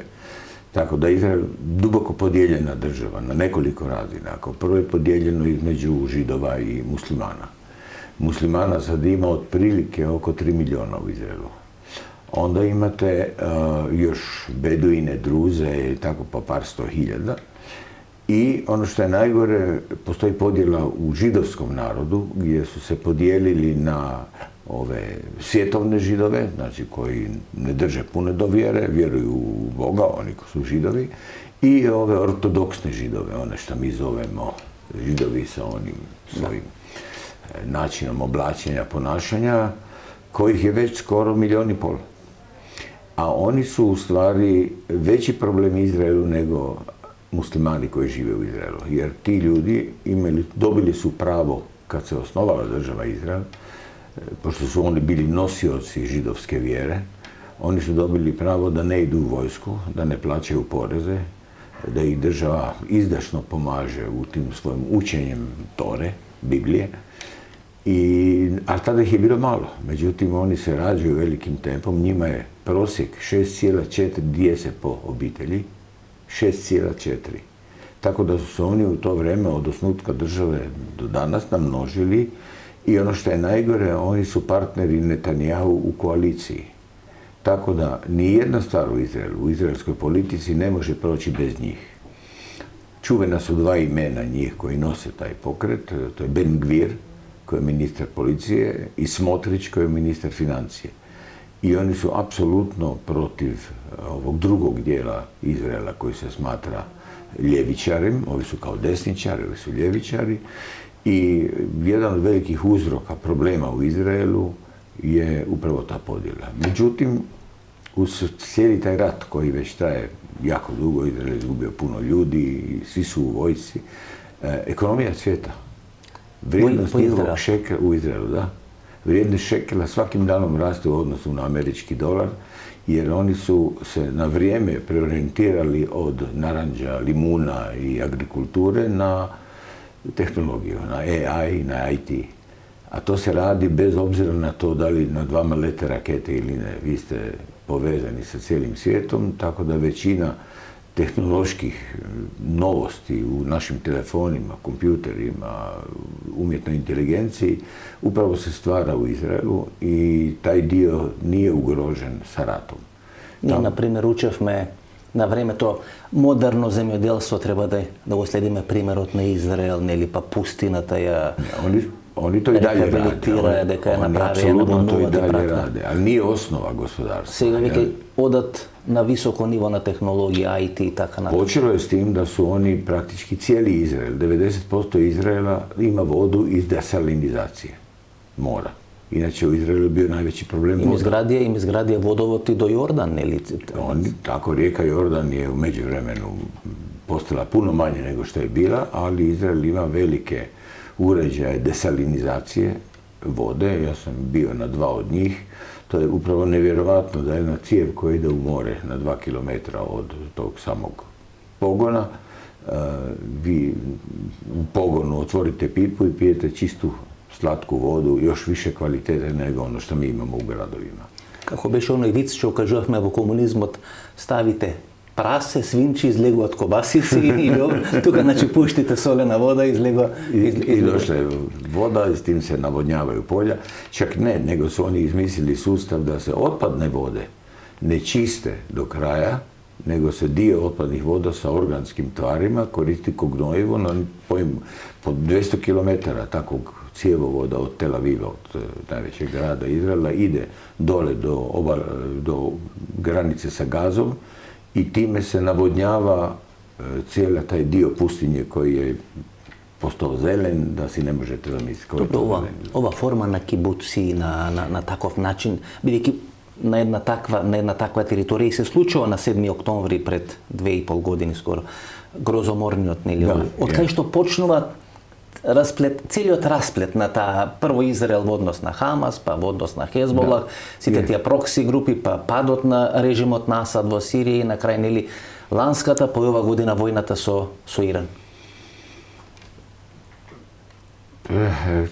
Ono što se dogodilo 7.10. je neopisivo. To je ružno. To su ljudi koji su radili u Izraelu. Oni su dolazili preko granice raditi na tim poljima.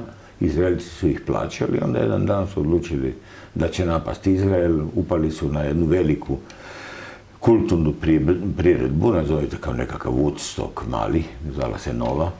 S tim da meni još dan danas nije jasno ko je u izraelskoj službi sigurnosti dozvolio da se tako veliki skup od 50.000 mladih ljudi dogodi na 3 km od neprijateljskog teritorija. To mi nikad neće biti jasno.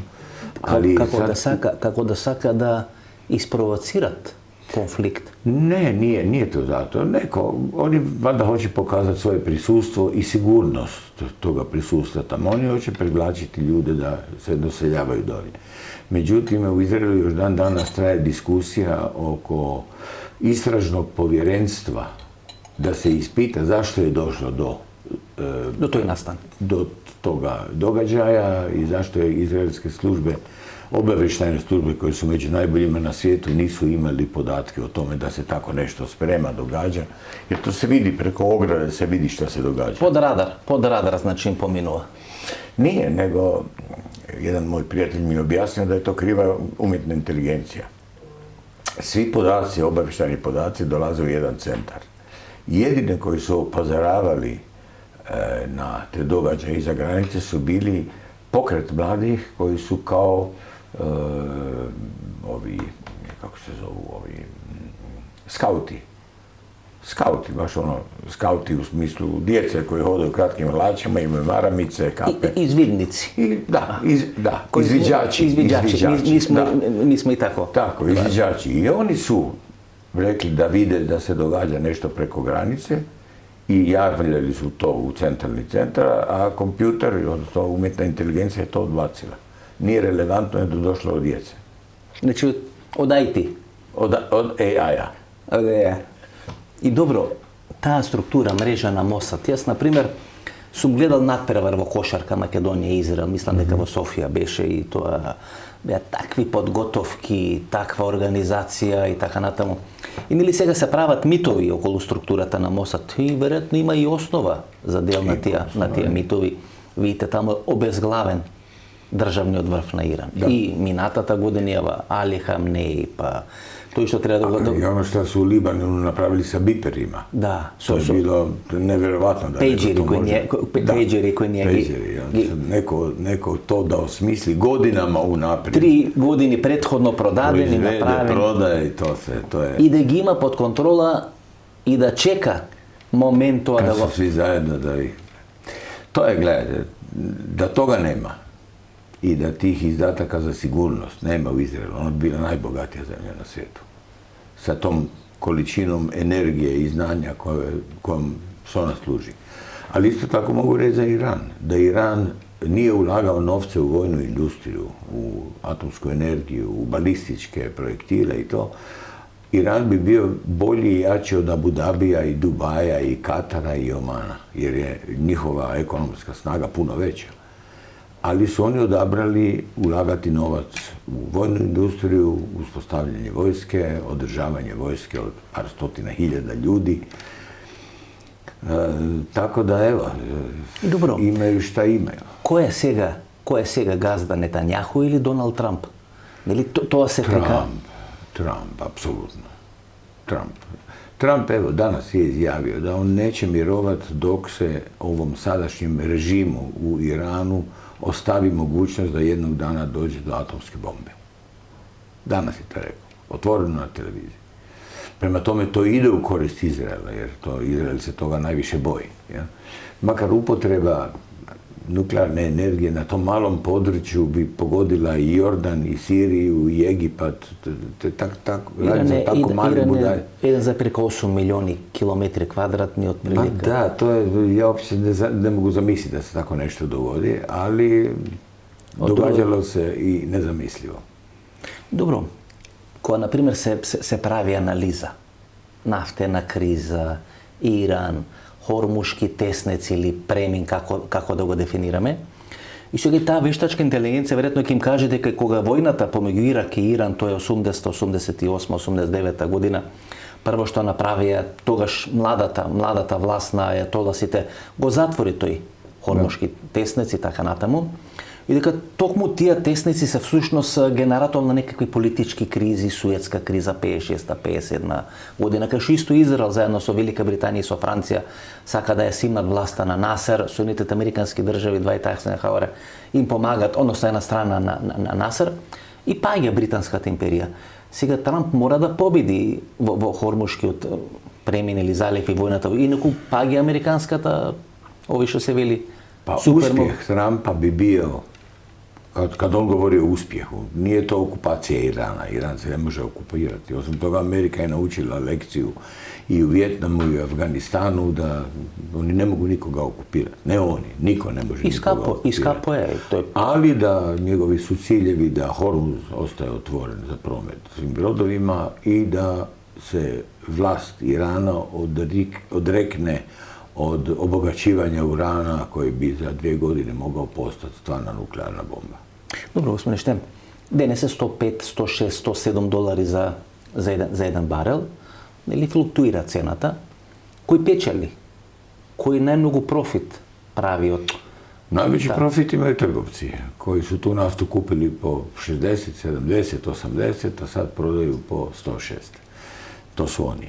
Drugo su proizvođači kojima isto prihod raste od toga. Onda je brodarima, onda osiguravateljima, bankama. Što je veći promet, to je veća zarada. Tako da, ja bih rekao da svi profitiraju osim nas potrošača. Mi smo jedini koji ne profitiraju. Имаше една илустрација, ја гледав сега пред некој ден, и прави споредба 2026 со 2020 година кога е короната. 2020 година нели маски ставаме на носот, на устата во време на корона, а сега кој ова криза ставаме маски на очите, кога ставаме бензин, да не гледаме колку е цената на бензина. Можете ли да ни објасните Хормушки премин? Вие сте работеле толку години во нафта. Значи, повеќе од 20% е латоцетска трговија. Da, radi se do 30, plina 30%, 50% umjetnog gnojiva, helija, 70% helija, dolazi iz Perzijskog zaljeva preko Hormuškog tjesnaca. Ne mogu ja to objasniti, ja nisam geopolitičar, ali... Како нафтен експерт, значи, тоа е некое тесно грло, еве сега, како да го... Da, to je usko grlo dijela svjetske energetike, koje se ne može izbjeći, moglo se izbjeći i još uvijek se može izbjeći kad bi naftovodi bili stavljeni u pogon. Postoji još uvijek naftovod od prije Drugog svjetskog rata koji su još Englezi napravili, koji vodi od Irana preko Iraka, Sirije do Latakije, do sirijske luke u Mediteranu. Međutim, taj naftovod još dan danas stoji, ali napuštanje ga bi eventualno trebalo obnoviti. Ali opet, i te zemlje nisu sigurne. U Iraku nije režim siguran, i u Siriji nije režim siguran, jedno u Iranu. Tako da onda ima još različitih manjih naftovoda po arapskom poluotoku. Тука имате Кувајт, па имате Бахрейн, па имате Абу Даби, односно Обединените арапски емирати, па Катар, па доле Оман, Саудijska Arabija, Jemen. Da, samo gledajte, Jemen, kad ste spomenuli, i prolaz u Crveno more, koji bi bio alternativa, prolazi preko puta Huta. To njih sam zaboravio spomenuti kao proksi miliciju. Treta. I oni, kad god hoće, mogu s bilo kakvim projektilom pogoditi bilo koji tanker koji ono da prođe. A imaju one male brze brodove po kojima imaju RPG-ove, ručne bacače raketa, kojim pogodi jedan tanker, taj je gotov. I, tako da to nije isto siguran Jedan tanker, koliko šteta je, na primjer, jedan мал танкер, не мора да е голем. Не може се од тоа. Колку ставате, например, нафта во еден танкер? Овиси, 200, 300, 400 тисича барела. 400.000 барели. Барела, рецимо, 350 барела би било 50 тисича тона нафте. 50 тисича тона нафте puta 100, тоа е 500 милиона долара. 500 милиони долара. 50 милиона долара, пардон. И јасно да е тоа велика цифра. Оно што е добро код нафта е нафта незапалива. А вие кад с ракетом погодите танкер, нафта се неќе запали. Тоа се во едном малом диелу гдje постои неки други елементи, резервоари за бензин или за дизел гориво или нешто. Али нафту се тешко запали, а он се излија, значи загадити цело море. Значи не може да се запали. Тешко. Тешко. Овиси, поготово ако е лака нафта још може, али ако е тежа нафта не, она е негодлива. Добро, господине Штерн, освен за тој Хормушки премин, се говори за острово, Иранско острово, да. каде што се складира или каде што се носи целата... Тоа е извозна лука за извозно иранску пристаниште, нафту и земјалја залива, да. Дека наводно таа обала во Персиски залив на иранска страна е поприлично плитка во тој дел и дека е... За овој велики танкер е плитка, јасно. Да. Велики танкер има газ од 20 метара. Јасно. 20 метри? Да. И за тоа е направljeno да, то су ове платформе кои воде до танкера дубоко у море, онда танкер не мора да дојде до обале, он стане тамо, до истакачке руке, то су ови ураđаи кои се спое на танкер и пумпају ту нафту из нафтовода у танкер. Истовремено мора испустити баластне воде, тоа е још еден светски проблем, а тоа е танкер не може пловити празан. Он ако нема у себе нафту, он нешто мора имати да ga држи изнад воде. Иначе он постане нестабилен, може се преврнут. Тако да те баластне воде, он je odveo, recimo, tanker je odveo naftu u, ajde idemo birat, u Japan. I onda on, kad se vraća po naftu, on mora napuniti tankove sa morskom vodom, da bi u tome imao balast koji će ga držati stabilnim na moru. Kad on dođe ponovo po naftu, on mora ispustiti tu vodu tamo. Tako dolazi do miješanja svih mora. Prije toga nije bilo. Atlantski ocean je imao svoju floru i faunu, Pacifik je imao svoju floru i faunu, a Jadran je imao svoju floru i faunu, a danas to više nije. To je sve izmešano сега. To je sve izmešano. I recimo tanker kad ide iz Amerike, on polako kroz Atlantik mora ispuštati balastnu vodu i kad ulazi u Mediteran mora je zamijeniti sa balastnom vodom Mediterana. Tako da pokuša taj biološki dio mora ostaviti tamo gdje pripada, a ovdje uzeti ona. I tako, to su velike stvari o kojima se ne govori puno, jer nije baš uputno govoriti o tom. Ali zamislite, taj ogroman promet tankera koji ide lijevo, desno, koliko toga mora se onda kroz njega prelije. More je samo obnovljivo. Priroda je, Bog nam je dao sreću da priroda podnosi puno toga, ali je negdje dolazi do točke pucanja. Gospodine Štern, na primjer, ovi odnosi na državите во Перски залив во однос на Иран, доека трае овие санкции, доека траат сите тие проблеми, беа доста коректни. Сите овие држави има коректни односи со Иран, и Катар, и не знам, и Оман, и така натаму. И одеднаш кога почнува војната, Иран почнува да ги гранатира, почнува да ги напаѓа, веројатно сакајќи преку нив да изврши притисок на соединетите американски. Да, Иран тврди да не гранатира njih, него амерички интереси у тим земјама. Значи, ако ги нема американските интереси, тој не би ги... Ако нема, онда ништа, ели. Меđutim, šta je američki interes? Američki interes, odnosno interes američkog novca je prisutan svugdje. Svugdje u svijetu. Nema ni jedna svjetska banka koja nije američka. U velikim razmjerima. Prema tome, šta god napravili pogađate američke interese, a s druge strane, oni granatiraju svoje susjede, svoju braću, ne vodeći računa o tome šta će biti sutra. Sutra da se otvori Hormuški tjesnac, treba će godinama da se ponovo osposobe naftovodi, rafinerije, skladišta koji su oštećeni u tom granatiranju. O turizmu uopće ne govorim. Да речеме Дубај и така натаму. Лете, едно бомбардирање на Србија беше, па Белград и Србија има проблем туризмот. И ние како околни држави. Не сматра се сигурном дестинацијом, поготово за финансијске центре кои што су Абу Даби и Дубај постали. Они су procvali ne samo iz turizma, nego su pogotovo Rusi i svi ljudi koji imaju puno novaca, a nije čist, idu u te zemlje i tamo rade svoje operacije. Opet, američke banke zatvaraju nad tim oči, to sve skupa prolazi. Им прават санкции во Франција, во Велика Британија, им прават санкции во Европска унија, им замрзнува тимот на руските тајкуни олигарси, ти одат во Дубај. Се отишло во Дубај. Овие нашите мафијаши локални се сите во Дубај, цвета трговија и така натаму и така натаму. Добро, ако се смета тие држави како бензинска пумпа на Америка, Саудиска Арабија и така натаму, Иран се сметаше како бензинска пумпа на Кина. Da.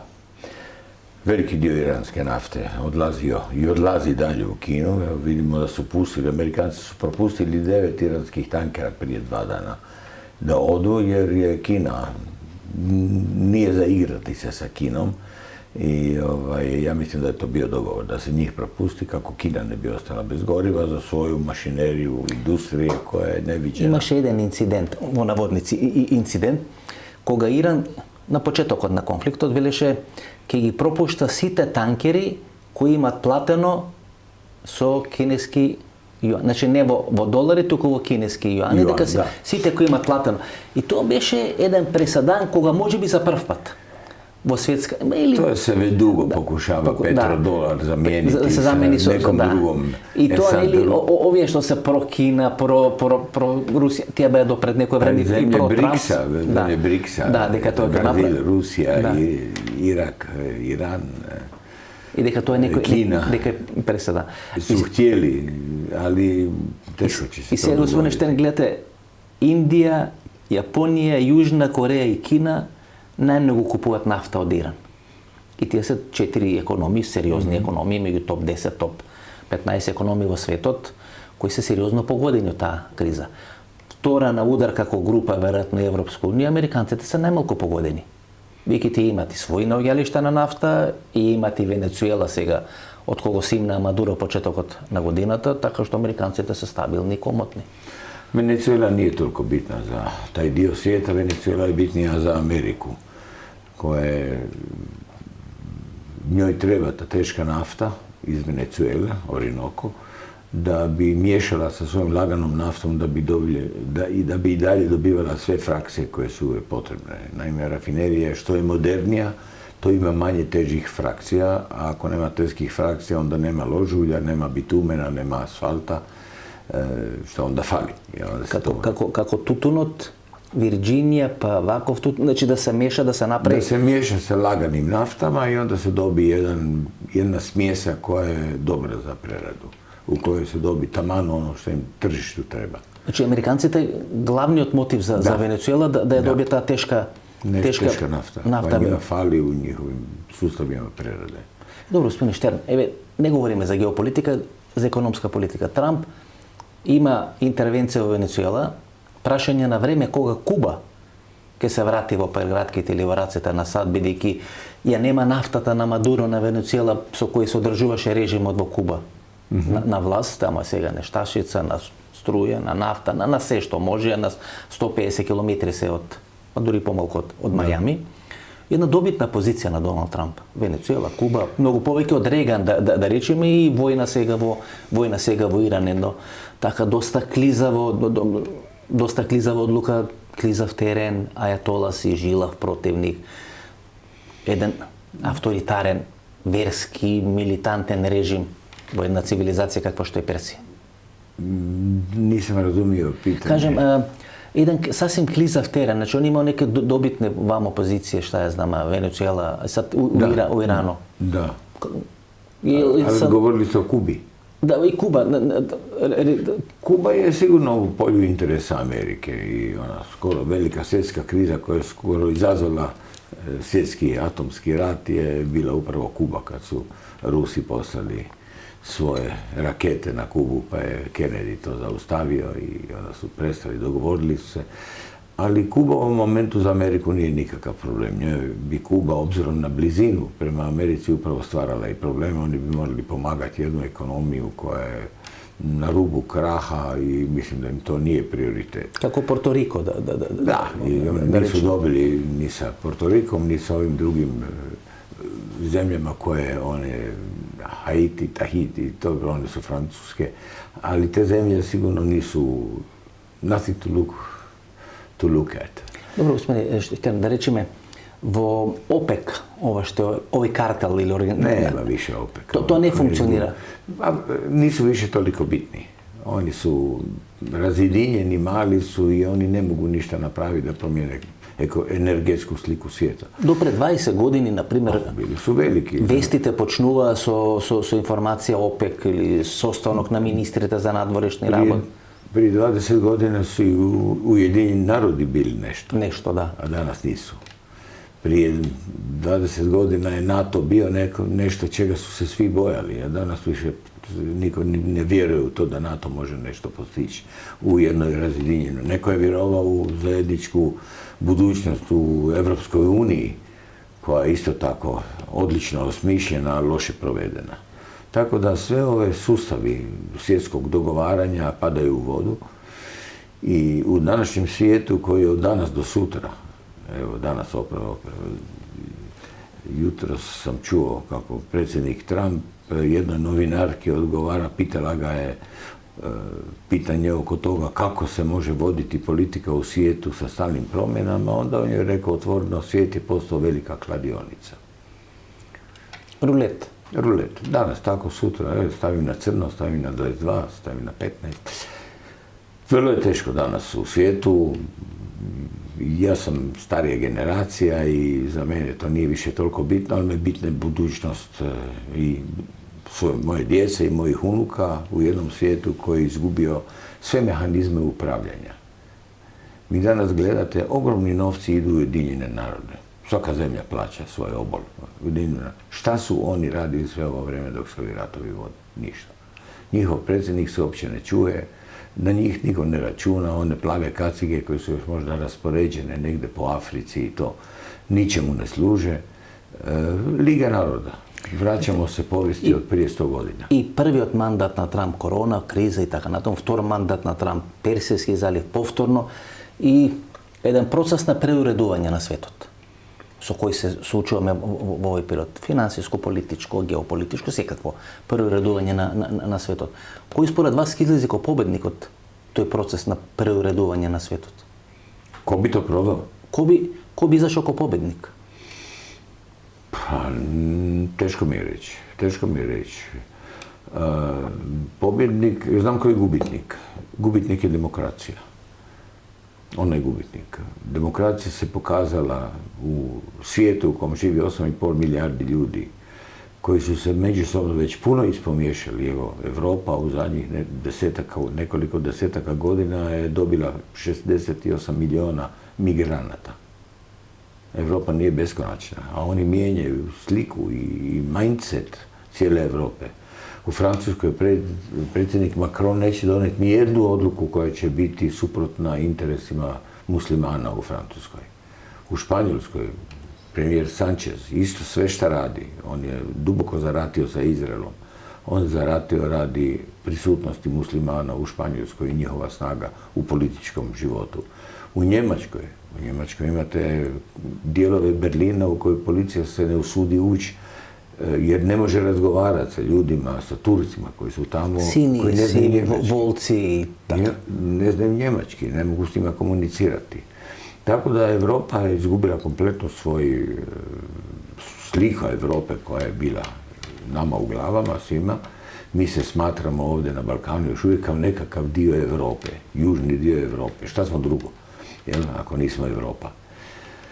I ta slika se mijenja ubrzano, a istovremeno nismo svjesni toga. Mi dozvoljavamo u toj nekoj demokraciji ljudskih prava, svega onoga do čeg je taj lagani vok pokret u Europi doveo do toga da više niko nema nikakvu obavezu. Ne moraš ići u školu, ne moraš završiti fakultet, a i završiš fakultet ne moraš raditi. Ako moraš raditi, najbolje da radiš u državnoj službi jer ona najmanje traži. Ne moraš pokazivati rezultata, dobit ćeš plaću. I da si u nekoj partiji, a neko će drugi raditi moj posao, Filipinci, Nepalci, Kinezi. Uzmeš člansku knjižicu, rade Filipinci i Nepalci, tebe stavi država na neku budžetsku platu. Odlično. I onda pitanje da li si spretan u političkoj trgovini unutar zemlje, da ćeš danas biti sa jednom strankom, drugom strankom. Ti I onda ne valja NATO, ne valja EU, ne valja ova, ne valja, ništa ne valja. Ti sediš tamo i ispred računa. Kukamo, svi kukamo. Da. Znači, sjećate se one serije koje su snimali, šta ja znam, Šurda, pa ne znam, Škalja i tako dalje, i ovdje kod vas. I mi smo postavili jedan takav mentalitet. Sve nam nešto ne valja, pa stavimo onu kapu na glavu, pa stavimo neke obloge i tako dalje, tako dalje. Dobro, to je bila sve parodija. Međutim, ta parodija se pretvorila u stvarnost. U realnost. Što je su kerozinot? 20.000 letovi otkaženi Lufthansa, kerozin ili benzin za avioni, ne znam kako kod vas u Hrvatsku. Za Hrvatska relativno dobru situaciju, jer se čuvala rafineriju. Ima, do sada ima. Međutim, pitanje je nekud odletiti, a ne vratiti se. To je veći problem. Lufthansa 20.000 letovi ima otkaženo poradi kriza so kerozinom. Evo, onda će, za Hrvatsku bi to trebalo biti dobro, jer onda će ljudi sjesti u automobile, pa će doći na more u Hrvatsku, a neće otići u Španjolsku.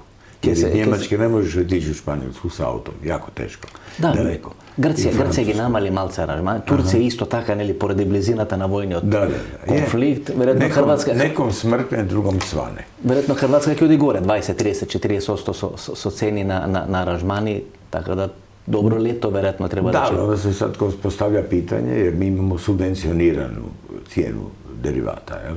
Država odustaje od trošarina, odustaje, evo sad je novi zakon plivajućem PDV-u, sad će on se pokazati kao ispravan zakon kad je nafta opet otišla na 106, a ta je odluka donesena kad je nafta bila 90.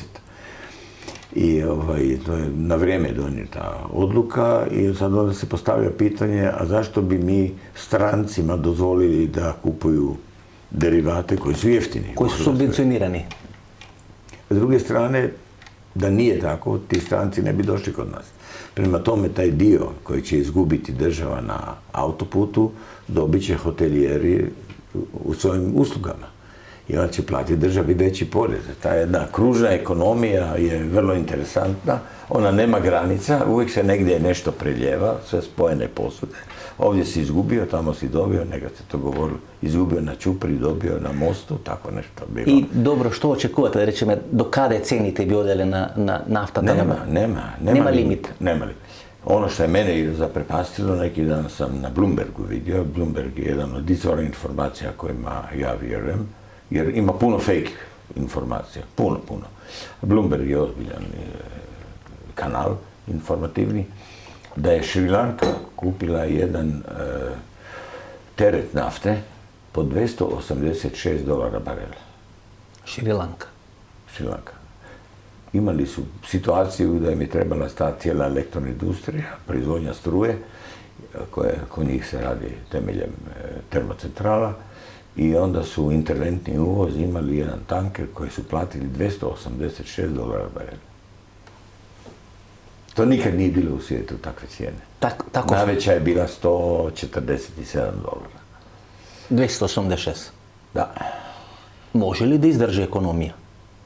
Dugoročno sigurno ne. Kratkoročno, ako nema struje, šta ćete? Сега, кој излега најголем губитник?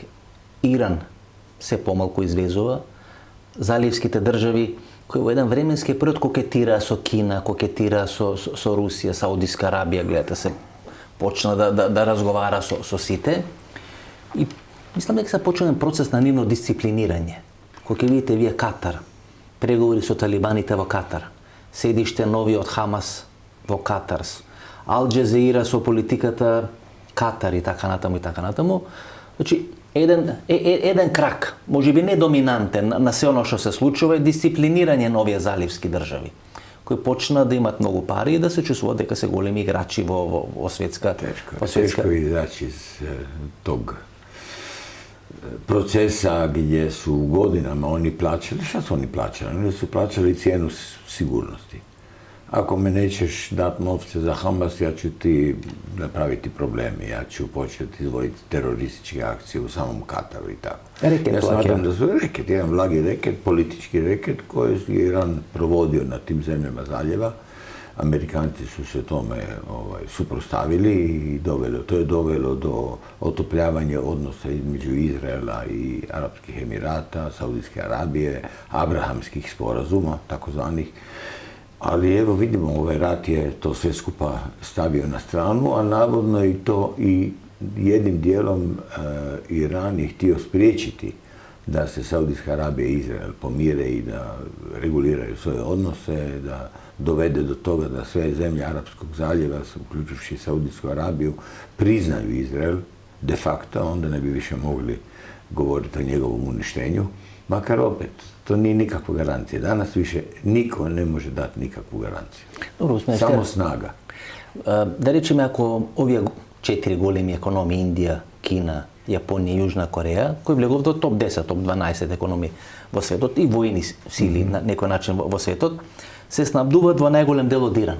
И тоа е некаде околу 14, до Индија малку пократка е, нели, дестинацијата, 12-14 километри траекторија. А од Венецуела, да речеме до Јапонија, до тамо, до далечот исток е некаде околу 18-20 километри. Може ли да се преквалификуваат на венецуелска нафта, да речеме, во некој временски? Не може, исклучиво не може. Венецуелска нафта е јако специфична, она е тешка и она може biti dobra само u kombinaciji sa drugim naftama. A to što definira da imate najvisoke naftene rezerve, дека се на прво место? A ima velike naftne rezerve, međutim one nisu jednostavne za proizvodnju jer je to teška, to je gusta nafta koja ne teče, nju se mora zagrijavati parom, to je dosta skup proces proizvodnje, ona ima manju vrijednost, a skuplje je dobivati. Ali ja bi to usporedio sa ono što je jučer napravila Evropska unija kad je donijela odluku da se u benzin mora miješati 20% etanola. To je jedna od najvećih gluposti koje sam ja čuo u životu, ali već su bile takve pokušaje prije. Znači kad je bilo isto u nekim prijašnjim periodima pitanje dostupnosti benzinu, dizelu i tako dalje, onda se počelo forsirati bioetanol i biodizel. A to se proizvodi iz poljoprivrednih kultura. I što to znači? To znači da Evropska unija jučer dala prijedlog, a njezini prijedlozi obično se izglasaju, da se u svaku litru benzina mora uliti 20% etanola. Etanol je isto gorivo koje se dobiva iz kukuruza, iz ječma, iz pšenice, iz ostataka trske, šećerne trske. To on je jako popularan recimo u Brazilu koji ima ogromne količine takvog materijala i recimo brazilski automobili, pogotovo bube koje su proizvodine u Brazilu, voze isključivo na etanol. Ali to su drugačiji motori. To su motori koji su upravo predviđeni da rade na to gorivo. E sad, ta Evropska unija koja je donijela jednu odluku koja izgleda politički savršeno pametna, međutim neizvediva. Etanol sam po sebi je 30% jeftiniji od benzina, ali njegov učinak 30% manji. I sad, treba da se menovat motorite, automobili. Da, svaka litra benzina bi se... To je pritisak na distributere, to je pritisak na uvoznike, to je ogroman pritisak na sve, a efekt nula. Jer ako vi imate jedno gorivo koje je jeftinije 30%, ali je njegov učinak 30% manji, šta ste dobili? Nulu.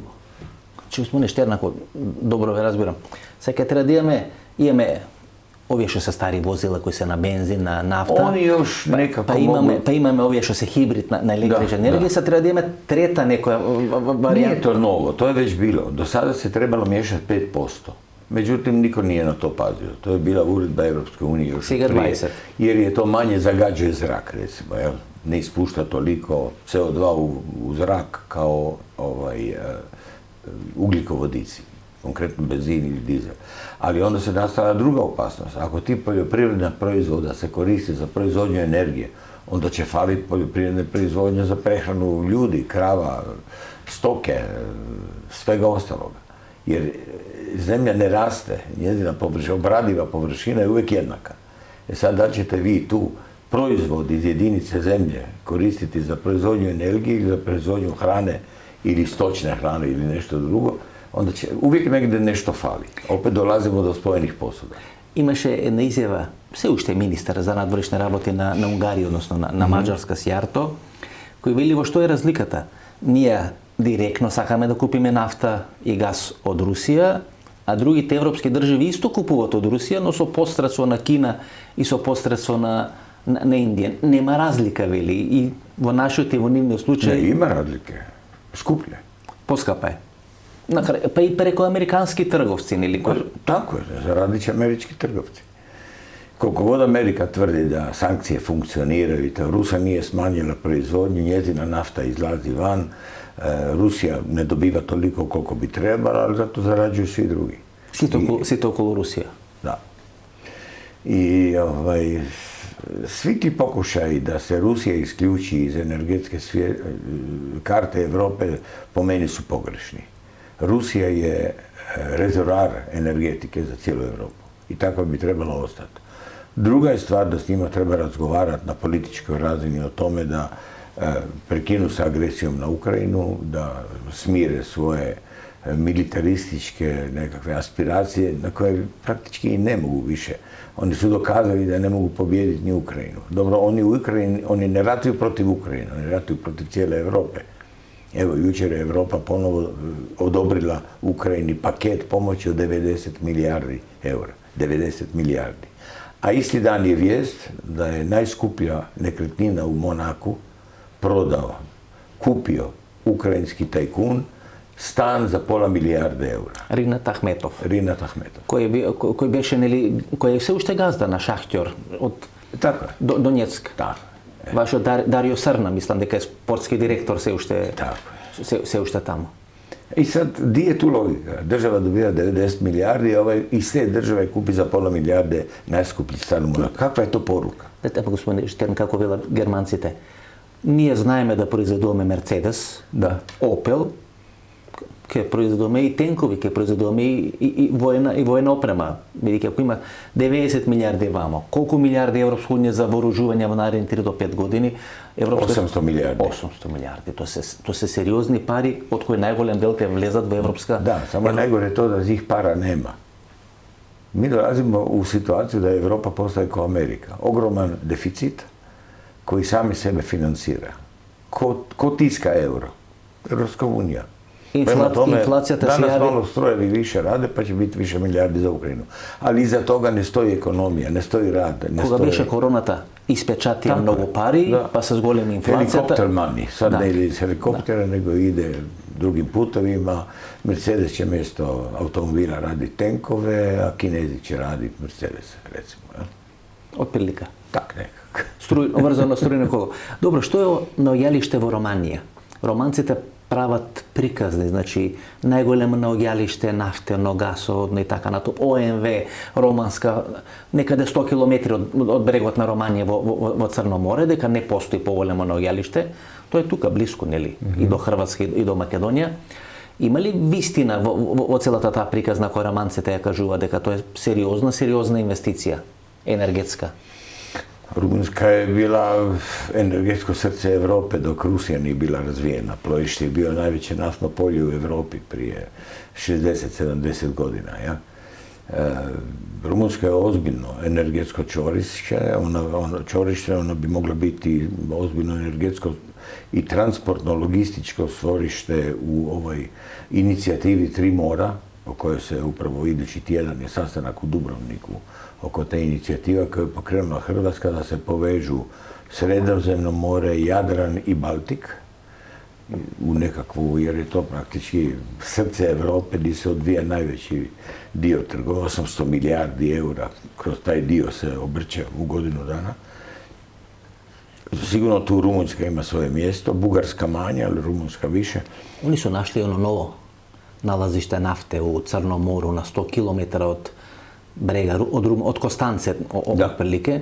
Таму ОМВ има 50%, 50% е на румунска нафтена компанија или твртка. Је то сериозно налазиште? Trebalo bi biti, moglo bi biti. Međutim, ja se bojim da će se postaviti pitanje čija je to nafta. Jer 100 km od rumunske obale već ulazite u pitanje... Ukrajina, pa Rusija, ne pa možete ograničiti teritorijalno nalazište nafte. Vi ne znate koliko je ono veliko. Ono se može protezati do Rusije, ono se može protezati do Turske. I onda sad, to je ko u Kaspiju, kad su se svađali oko kaspijske nafte, da li pripada Kazahstanu, da li pripada Iranu, da li pripada Turskoj, tako je.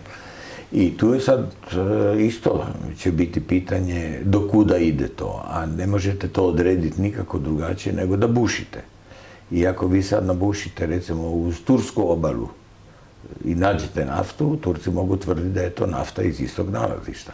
To je onaj konflikt što beše Grcija, Izrael, ne znam, Libija... Oko plina. Da, Turcija i tako natamo. Kada se granicite teritorijalno... Je. Granice energetice ne poklapaju sa državnim granicama, ni granicama teritorijalnog mora.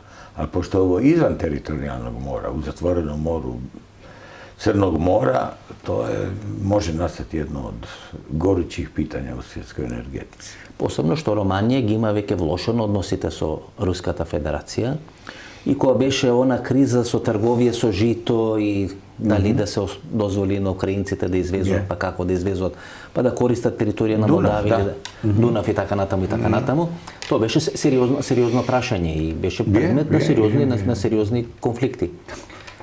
Што ќе биде... Stalno govorimo o konfliktima, idemo o nečem lijepom razgovarati. Што ќе биде со INA после падот? To je još gore. А еве со МОЛ после падот на Виктор, бидејќи МОЛ се претвори во една од најсериозните компании, влезе во нафтена индустрија или треба да влезе до крај или целиот процес во нафтена индустрија во Србија? To je još gore pitanje. Za mene INA je izgubljena. Ono što je INA bila nekad u bivšoj Jugoslaviji, ona je bila kraljica energetike. Više nije. MOL je nju preuzeo kroz neprijateljsko preuzimanje. Hrvatska nije reagirala u više navrata kad je trebala reći sad bi bilo dosta, nije rekla. Zato jer su nas cijelo vrijeme ucjenjivali kroz Evropu, ako ćete nam napraviti ovo, nećete ući u Europsku uniju, nećete ući u Schengen, nećete ući u Eurozonu, nećete ući u OECD, jer za svake od tih odluka treba mađarski glas. Значи тоа што е Гоце Делчев за македонците и бугарите, тоа е INA за хрватите и маđарите. Tako. I ja ne vjerujem da će tu, to što je Orban izgubio izbore, ne vjerujem da će to donesti do nekakvih promjena. A što so Vučić i Orban ima dogovor околу нафтена индустрија, или беа под санкции, па ги тргна санкциите, па американската ова компанија. Ne znam ja da li je to prava kupovina ili je to nekakav financijski aranžman, evo sad će Gazprom njeft prepustiti to Mađarima, ali onda kad se situacija stabilizira, Mađari će to vratiti Gazprom njeftu. Vrlo je teško o tome govoriti, to su sve, u trgovini je sve moguće. Можна ли една варијанта да биде користена нафтена индустрија Србија, да биде изграден нафтовод, нешто слично Солун Скопје кој беше преземена Окта во Македонија од страна на Хеленик Петролеум и руска нафта преку тој нафтовод да се и овој Јанаф нафтовод што ви е вас да биде исфален од игра, бидејќи маđарите ве обвинува дека Јанаф високи услови. To je moguće već i danas. Jedino što naftovod po kapacitetu to ne bi mogao zadovoljiti postojeći. Naime, ruska nafta dolazi preko Ukrajine u Mađarsku i u Slovačku, ali istovremeno ona može do Siska. To je družba. To je družba, ali iz Siska ona može ići postojećim naftovodom do Pančeva. Tako da i danas ruska nafta može doći u Pančevo. Bez problema. Bez problema, nema kapaciteta dovoljno, ali što se tiče transportne mogućnosti naftovoda, teoretski ima. Međutim, ako se napravi taj spoj između Mađarske i Pančeva, onda je JANAF, naša nacionalna naftovodna kompanija, u velikim problemima jer neće više biti interesenata za kupovinu skuplje nafte, jer ruska nafta je uvijek najjeftinija nafta i uvijek će biti najjeftinija nafta u tom kopnenom prevozu. Kad vi kupujete naftu preko mora, vi morate kupiti tanker 200-300 hiljada tona nafte, doće putovanje morem, dođe do skladišta u Omišlju, istovari u skladište i onda se dnevno pušta koliko im treba za preradu. Iz Rusije je puno jednostavnije, ne morate kupiti velike količine, svaki dan trebate 20-30 tisuća tona, javi dispečeru, pusti 30 tisuća tona, on pusti i nema skladištenja, nema troška prijevoza, osiguranje bankovnih akreditiva na toliko veliko sumu novca od 200-300 tisuća tona i tako dalje. Tako da će ruska nafta bez obzira na išta uvijek biti jeftinija. Koliko je pojeftina, da rečeme, poradi to što nema tankere, nema... Teško je sad, ruska nafta se ne trguje otvoreno, pa se ne može govoriti. Ona je imala price cap od $60 po barelu, što je Amerika dozvolila da se do te cijene može kupovati ruska nafta. Danas je to sigurno više, jer ako je nafta 160, to je bilo kad je nafta bila negdje oko 70, pa je to bilo nekakav kazna. A danas kad je nafta 106, vjerovatno Rusi dobivaju ili 106 ili 98 ili koliko, teško je to reći, to vam niko neće objaviti zato jer ta nafta u stvari pod embargom. Dobro, smo nešto da reći me, ko se pravi naftovod ili gasovod, niz pustinska teritorija, ne znam, od Katara, preko Bliskog Istok, što je znam do Sredozemno more, i koga se pravi po ovaj kontinentalen del, kaj što treba sepак da kopate, da pravite, koliko je razlikata u cena, koliko je 1 kilometar, da rečem, bi činil vamo, koliko je 1 kilometar? Teško je govoriti, ali ima jedan drugi problem. U tom dijelu svijeta još zelena logika nije proradila očuvanje prirode i tako. Vi ćete proći kroz Saudijsku Arabiju bez jedne dozvole, odnosno jedna dozvola će biti gotovo. Vi ako uđete u Evropu, vi danas više ne možete napraviti naftovod. Jer će zeleni naći 1000 razloga da ne možete ići preko vodotokava, da ne možete ići blizu naseljenog područja, jer jednog dana možda taj naftovod može negdje propustiti pa ćete ugroziti okoliš, ptice, šišmiše, ne znam šta. Ta zelena hype, zelene očuvanje prirode, sigurno da nam je potrebno, ali ne do tih mjera. Oni su napravili revoluciju i sad plaćamo cijenu te revolucije. To znači дека идните нафтоводи ќе одат преку Блискиот Исток, ќе завршат тамо некаде Сирија, Израел, Кипар, само vidite šta ćete sa Sirijom kad tamo ne znate ko je na vlasti. U Iraku isto postoje još podjele među plemenima, svaki vlada jednom dijelom teritorija. Ne možete, naftovod mora biti siguran. I ako prolazi kroz područje gdje vlada nesigurnost radi vojnih i terorističkih djelovanja, onda teško da možete računati na to na dulji rok. Задње питање. Кога овие теоретичари на заговори прават анализи, велат војните се тамо каде што има нафта. Америка, нели, Европа, Велика Британија, МИ-6, тија прават војни тамо каде што има нафта. Зашто? За да земат нафтата, контролата врз нафтата и да може да финансират своји операции и своји процеси. Кога вие ќе освртите тркалото или кога ќе свртите приказната, Русија финансира војни поради или благодарејќи на нафта. Иран држи режим благодарејќи на нафта. Мадуро беше на власт благодарејќи на нафта. Всушност, сите во светот ја користат нафтата. Дали се демократи, дали се тоталитарци, нафтата им е погонско гориво, значи нема спас. Još dugo će nafta biti, ne toliko nafta, nego plin. A to je isto. Ugljikovodici. Stalno se govorilo o tome da će se zabraniti upotreba nafte, dizela. Evropa je donosila rezolucije 2020. pa 2025. Sad su na 2035.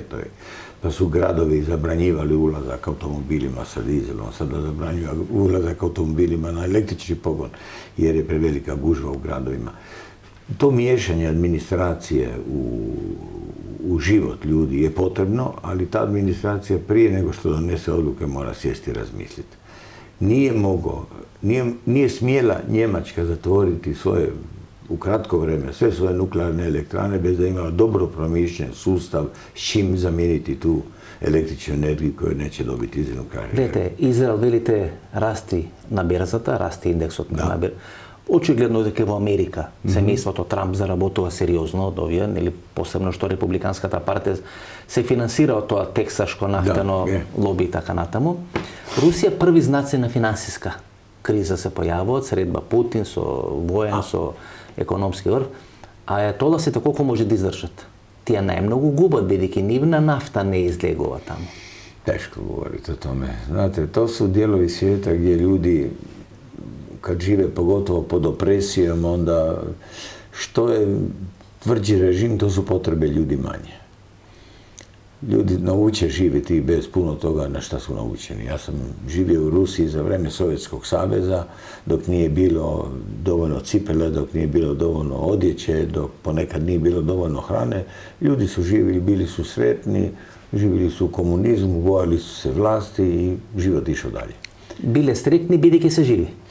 Nisu možda bili sretni kao danas, dobili su pravo govora, ali mislim da su pogotovo stare generacije izgubile puno toga jer je teško ići u korak sa rastućim potrebama. Onda nije bilo potrebe za mobilnim telefonom, nije bilo potrebe za 120 kanala na televiziji, za flat TV-em, nije bilo puno tih potreba koje danas smatramo da je osnova standarda, tada su bile, nisu postojale. Уште една проценка. Хибридни автомобили, нели, на електрична енергија и така натаму, Тесла, па сите овие други. Ja nisam pristalica električnih automobila zato jer kao prvo tvrdim da neće biti dovoljno električne energije. Mi u našem dijelu, u Hrvatskoj, mreža koja je još u Jugoslaviji rađena za cijelu Jugoslaviju, prenosna mreža nije dovoljno jaka da prenese svu struju, recimo, koju se proizvodi na obali, solara, vjetra, u drugo dijelove gdje je potrošnja, recimo u Zagrebu. Znači mrežata ne može da го izdrži? Još uvijek može, ali ta mreža se definitivno mora obnoviti, a to su opet, puste mi, milijoni, ako ne i milijarda. Seriozne investicije? Da. Ja osobno ne volim električne automobile, ja sam stara garda, osim toga sam odgojen na tome da je miris benzina parfem. Za sve naftaše je tako, mi volimo taj miris. Ja sam maksimum došao do hibrida, jer on ima nekakvu primjenu u gradu, ako ja imam doma mogućnost da ga punim zajedno sa 80-100 km, toliko ja u tjedan dana napravim u gradu, ne moram trošiti drugo gorivo, tu da. Čisti automobili možda su sigurniji za upotrebu, jer svaki hibrid u sebi ima previše složenu tehnologiju prebacivanja struje na benzin i to, međutim, ti auti su svakim danom sve bolje. Evo, ja bi ostao pri hibridu, ali bi uzeo prije čisti benzinac ili dizelaž prije nego što bi uzeo električni automobil. Znači Putin i Trump na nafta, na benzin, германскиот канцелар веројатно нешто Путин и Трамп хибрид. Хибрид, да. Фала многу. Беше задоволство. Ова беше се за вечерва. Интервју со Давор Штерн, мали парчиња од 5 интервјуа кои ќе ги емитуваме тамо некаде до првата половина на јуни, 20-25 минути мини анализа направена од мене на домашни политички случувања, на односи со Бугарија, на војна во Персиски залив. Станите мембарси на емисијата во Центар, 150 денари месечно или 160 денари месечно. Благовремено ќе ги добиете сите информации, ќе бидете први информирани, ексклузивни информации, така натаму и така натаму. Ако ви се допадна ова интервју, ново дружење 10 мај 22 часот, интервју со адмирал Давот Домазет Лошо. Ново дружење со вас кои сте мембари, вторник 2 часот и 30 минути, до вторник и до недела, пријатно вечер Македонија, каде и да си.